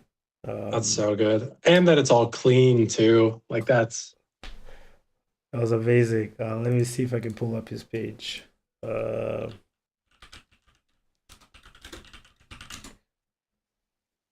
wonder what he's up to these days. But yeah, he skates some interesting stuff. Anyway, where were we topic wise? Oh yeah, I wanted to show you. Let me see if I can pull it up real quick. I can't remember the name for this exactly. HRTV. Let me see if I can find it.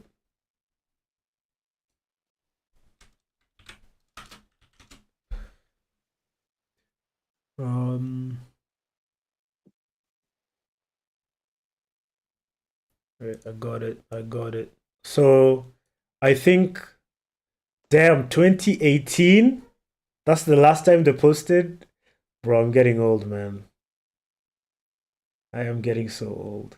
Uh, when did when did the black Rogue trucks come out? Surely not 2018.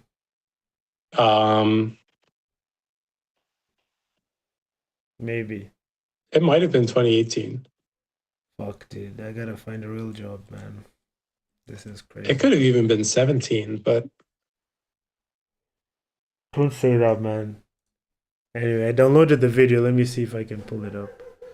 I didn't But start yeah, paying attention to gear until probably 2019. Like so I was in yeah, it probably like 2013 to 2015. I was paying attention, and then I stopped, and then actually got into the sport. Like I was just yeah. watching the sport, but then I actually got into the sport in 2019. So I missed a few years there. Sorry. But I think this is them in you. No, this is the video that got me into downhill skating. Which was incredible. I thought it was crazy, and these are all the Colorado greats as well. Um, I thought this shit was so sick. Anyway, let me try find the specific video that I was referencing. I think it's this one. And this is, I think, the first time I saw people like riding slalom trucks as well for downhill. And I don't know if this is the year, but Stefano said Tanner, the guy in red, broke his femur at Kozakov.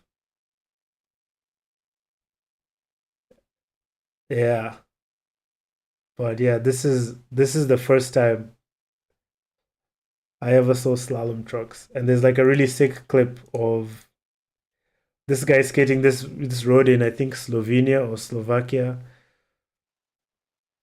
Pretty good stuff. I used to watch this and I was like, maybe I can skate like that one day.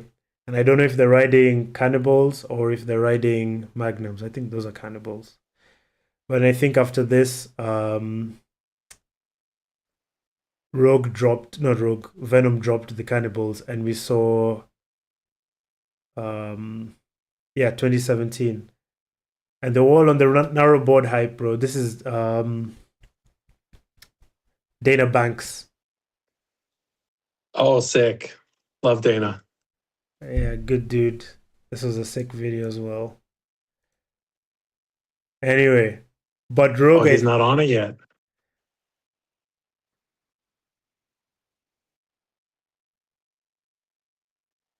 yeah, man. Let me see what else is good in this video. Well, yeah, so the way some of these things blew my mind back then, bro. Like, I don't know how to describe it. I was just like, would I ever be I able can to? imagine it. Like just the feeling that you're watching something revolutionary. Yeah, man. I was like, would I ever be able to skate like this one day? Shout out Zach Matum for making my dreams come true. Um, yeah. Uh, yeah, and I think those are all the questions I have for you, Mr. Campbell. Mr. Oh Campbell. yeah. I'm running low on time here, but I do want to ask you a couple questions. Let's go for it, buddy. Let's go. Um, ooh, I want to see how you interpret this one. If you could Right. replace one component Mm-hmm. on one of your setups, which would it be and what are you replacing it with? One component. Um, I'm trying to sell my ZM ones now so I can get the new AP ones. Okay. So I'd So you're just replace trying to move up to the new shit. what are the specs of your ZM ones? Do you have the 5520 set? Yeah, 5520. So if you get like the new shit, It's that would be sick. 23, trying to get the 23 plate. Yeah, and they have I think lower ride height and Oh, really? yeah. So I didn't clock the lower ride height. let me see if I can pull it up. So they have a lower ride height and they also have the removable pivot. Yes. Yeah, they have the retaining pin now, or the retaining clip. Yeah. I think that's pretty sick. But I'm really happy with my set actually. But I think for vanity reasons, I want a newer set just so that like if I want to sell them in future, Hmm. like the value is still pretty good. I get it. But Oh yeah. I mean, I did the same thing when yeah, the Harry Clark ones came came out. out. Yeah, I got the because I have the 5520 ZM ones, but then the Harry Clark colorway came out, and I thought the that was blue and the sick. red together was just gorgeous. So I bought Yeah, that.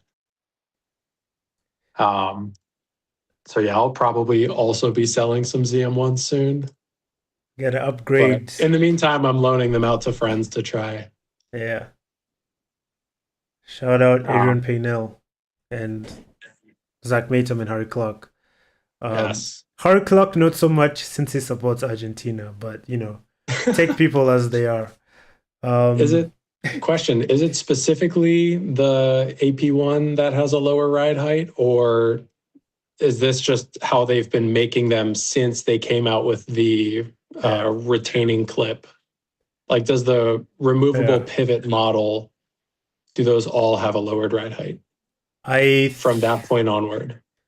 I think the Harry Clark model has a lower ride height. I might be wrong, but they did. Okay. So they lowered the ride height right before. That was also when they made the pivot thicker. Yes, I think so. Yeah, I think it's this one. No, I don't think so. Wait, I asked them what the difference was. Um, yeah. So all the Harry Clark from 2025, they all have a lower ride height. So Okay. yeah, Got it. you're good. You're Gucci. Got it. Um, Yeah, the original ZM ones have the yeah, same ride height as the 2020 Rogues. maybe I have no idea. I just put them side by side the other day Yeah, and they were the same height. I got it. Stefano says lower, thicker pivot and removable insert is the standard now.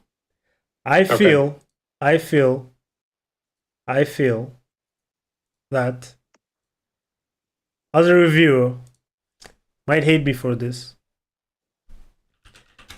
I feel I've probably sold enough ZM1s to warrant a free set. Zach Yeah. Matum. Zach Matum, if you're listening, your boy in Kenya. Anyway, but yeah, that's what I replace. I think I'd also really want to switch out my cold trotter for something with a bit more stiffness. So I might be selling it, but I'm kind of broke, so I might use the money for some other shit. But it would be nice to have like a super dialed in free ride setup. Hmm. So I'm banking on like um stiffer deck. Maybe the Valk trucks with the low base plate angle that are potentially coming out this month, apparently, allegedly. I don't know. Yeah. And yeah, and that would maybe make me very happy freeride wise, and I can use my very large collection of freeride wheels finally. Um, Oh, yeah. yeah. There's a quick question in the chat. Removable pivot, as in replaceable if it gets worn?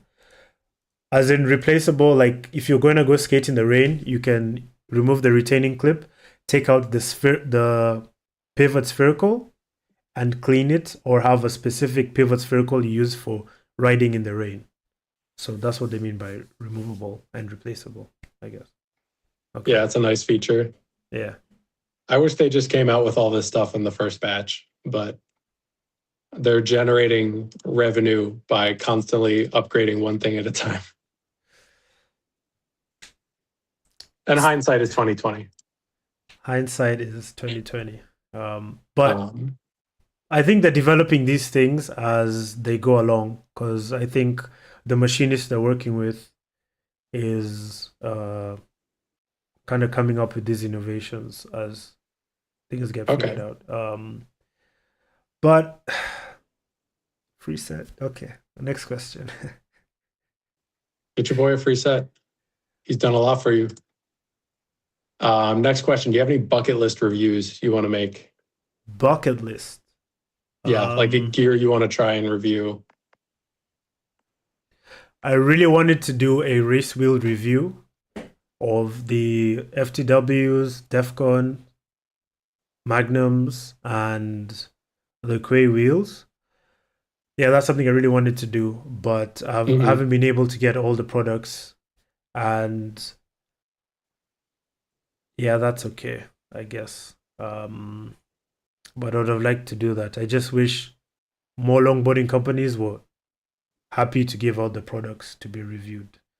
Yeah. Venom, very happy. In fact, I know I'm talking shit about a free set, but like Zach Matum gave me a huge discount on the ZM1s that I bought initially. So shout Hell yeah. out to him. And Rolo also hooked me up with some free magnums as well. So like they really do, they really be supporting your boy out here. And they gave me like literally a box of fucking bushings. So That's so nice. yeah, like who does that? I mean, like a Oh, box, every size I could ask for. that's Like perfect. shout out Venom. Venom are the ones. So maybe I shouldn't be asking for a free set actually. So um, yeah, but yeah, so some other manufacturers aren't as easy about giving out products for to review, which sucks. Yeah. Um, but it is what it is. So that's something I'd have liked to have done. All right. Moving along. What do you feel like you're missing from your Mhm. local roads? Like features, corners, steeps, like Yeah. what do you feel like you're missing that you would want to have to work on to improve? I'd really like some corners I can send some big hillside slides into, Hmm. like maybe 40, 50 miles per hour. And also, I'm missing roads where I'm able to carry a lot of speed into corners. So let's say I'm going 50 miles per hour, Hmm. like shaving off a tiny bit of speed and then maybe going 60 into the corner or something like that. That's what I'm Yeah. missing. And if I could have that, I feel I'd be able to be a better all around rider.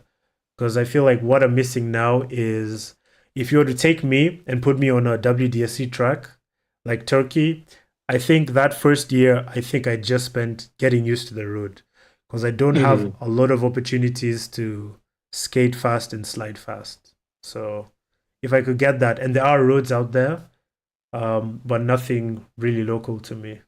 So yeah, Yeah. I feel the same way. yeah. What are Feel you the same missing? way. But same thing. Fast heel side. Yeah, Yeah. It's really mostly heel side corners in my area. We don't really have heel side yeah. corners for me. It's Those all rights. all turning right. They never wanna be wrong. Haha. Anyway. um, Wait, as you ask that question, another YouTuber asks a strange question, but if you all had to build an enduro skate that would be LDP downhill hybrid, what would your build be? Mine is ZM1s on a really skinny deck that gives me the low ride height for an LDP board, but allows me to pump still and go fast. mm, What about you? I would probably lean more towards an LDP shape like the Pantheon Nexus that Mm, is going to be like speed stiff. yeah, true Um, that, true that. but then trucks wise, maybe I don't know if they fit, but the wider Zealous trucks Mm, maybe could fit on a board like that. yeah, That would be sick. I don't know if you'd have enough steering. You might have to do some funny stuff with wedging, but yeah. that would be pretty cool. I see what you're And they've got a saying. really low ride height. So even if you end up top mounting them instead of drop mounting, You're good. and you're not sacrificing too much. Yeah, 146. Most of those Pantheon boards fit 150 mil hangers pretty well. So I Yeah, think you could maybe make it work. see what you're saying. Um, yeah, that'd be pretty good Got it. with the LDP alphas. They don't make those anymore, I don't think. But that was an interesting wheel when they made them. Just alphas without the sharp square lip, just like a little narrower. Shout Or just out. Kegels. I mean, Yeah. Kegels are so good. Kegels are pretty dope. Um, all right, go for it. Go for it. Go for it. Go for it. All right. What's your favorite part of making reviews, and what's your least favorite part? Okay, as someone with ADHD and a dopamine ADHD is a dopamine deficiency, so the reward center in your brain is kind of fucked, so you don't get motivation to Hmm. continue and start tasks. And also, if you complete certain things, you don't really get like the dopamine rush. So it's unfortunate. But my favorite part of it's important because I hope you understand this. My favorite part of reviews is actually getting the product and getting something new. And you're like, hey, Yes. it's fucking new, man. And you're like, oh my god, man, this is fucking sick. You're like, got new wheels. The Hmm. possibilities are endless. Like it's exciting. Yeah, that's the best part, I think. And the other addendum would be like when everything comes together during the skating process, when you find like the perfect setup and you're Hmm. just on like autopilot skating it. Like you're not thinking about, oh, I need to kick out, I need to initiate my slide. Like things are just happening and you're having a fun time. What I hate the most is the process up to that autopilot point or getting to that autopilot point and things are working good, but because you're doing a review, you have to fucking test everything. So you're like, okay, this Hmm. works great, but I still gotta test this. So you take that apart, then you test this other thing, and it's fucking shit. But because you're doing a fucking review, you have to give it its like due diligence.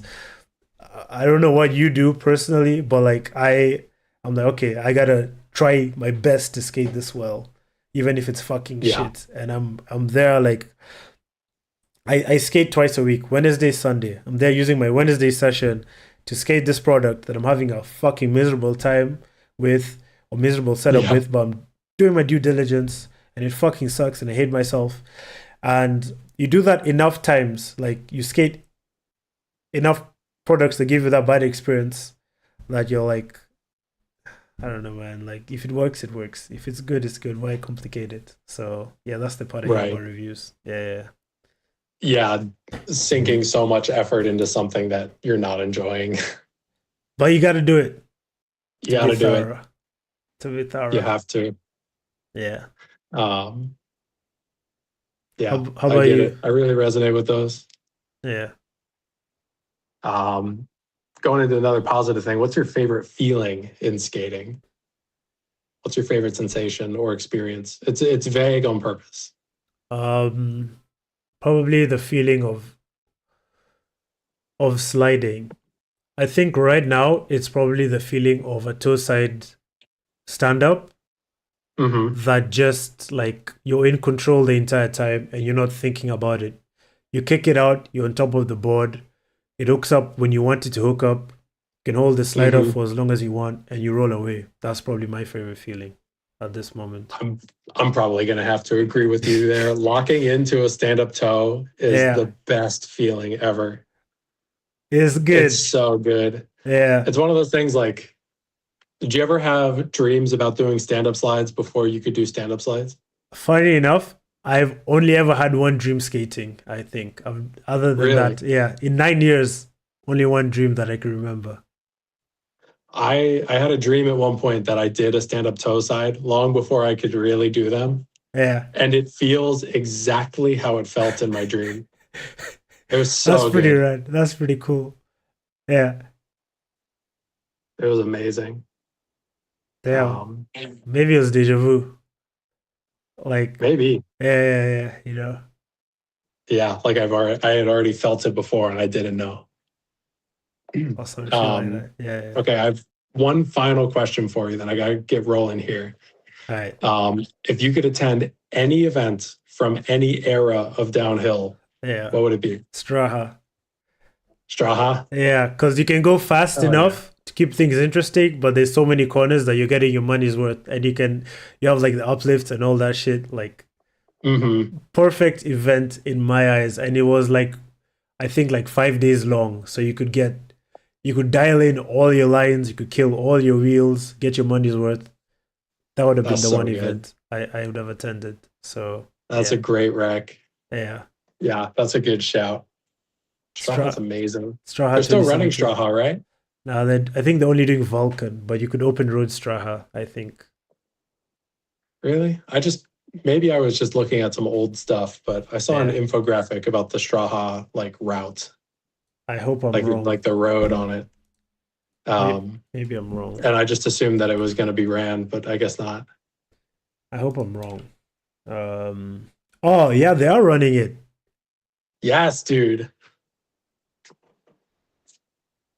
Yes, mate. Um, let's see. Fossil Vulcan. Anyway, yeah, Straha, 3 days.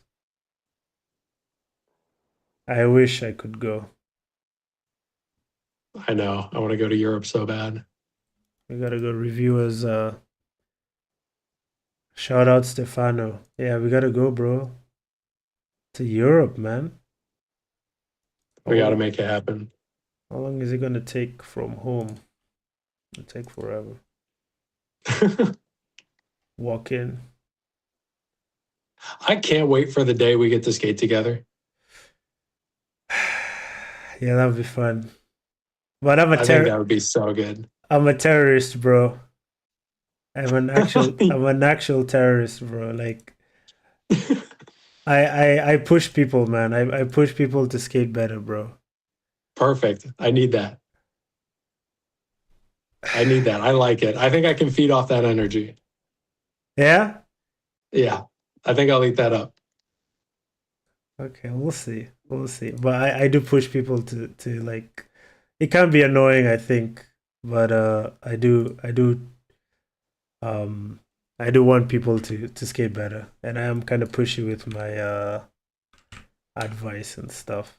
But is what it is. I think I would love it. I really want to coach in downhill. I want a downhill coach. Yeah? Yeah. Somebody who can give me pointers, somebody who can like, tell me what to do, what not to do, what to go for. Yeah. I feel like the people that are better at skating than me in my scene, Mhm. they moved a couple years ago. So they're not Yeah. around anymore to give advice and be like role models. So I'm kind of missing that. I want somebody in my scene that's like a Mhm. whole like Level level above. above me, Yeah. that's just skating on a whole different level, that can like give me tips. Like my friends, I have friends that in every Yeah. category are better at me at a specific thing. They're better than me, so they can give me tips, but in like specific areas. I just want a coach that's just like a Gotta tell whole you, like level above. gotta be like, hey, I can you could probably tuck lean that corner, etc. Yeah, Or exactly. yeah, I see what you're saying. Exactly. I see what you're saying. Same, I need that too, personally. We got a great suggestion before you go. Yeah. Philippines trip. Ooh. Let me tell you about the greatest island on this earth. Your videos from that looked so good. Bro, when I tell you, it's paradise, bro. It's South America. Where are we, man? What is this? Sweden? Fuck Europe, bro. Okay, this is the greatest island. For whatever reason, this is the greatest island. In the middle of. Huh? Where is it? Wait, this is. Cebu. Yeah, here. Sikihor Island. This is I've heard of paradise, this. bro. It's hot as fuck, but like the roads are perfect. The food is cheap. I gotta go back here, bro. So if you ever have too many thousands of dollars in your account and you want to go have a fun time, let's go here, bro. Let's do it. I'll get my money up. I'll make it happen. Get your money up. We could even do a tour with Thailand as well, because That Thailand would be sick. is apparently popping off. Yeah, that would be sick, dude.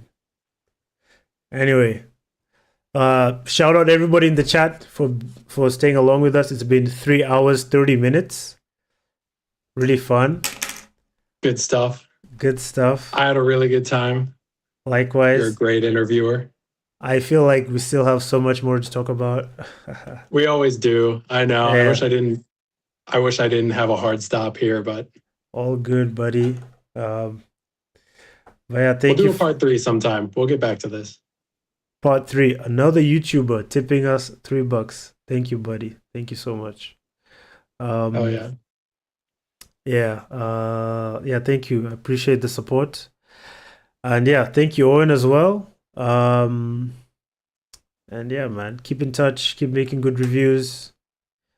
Thank Gonna you. gonna go on your Patreon and You're gonna see go sneak around. sneak around, bro. Steal some You're gonna reviewing go see what I'm techniques. gonna say about the bro model before I drop the review. I'm terrified, bro. I'm scared. But let's see anyway. Let's see what go on. And yeah, man.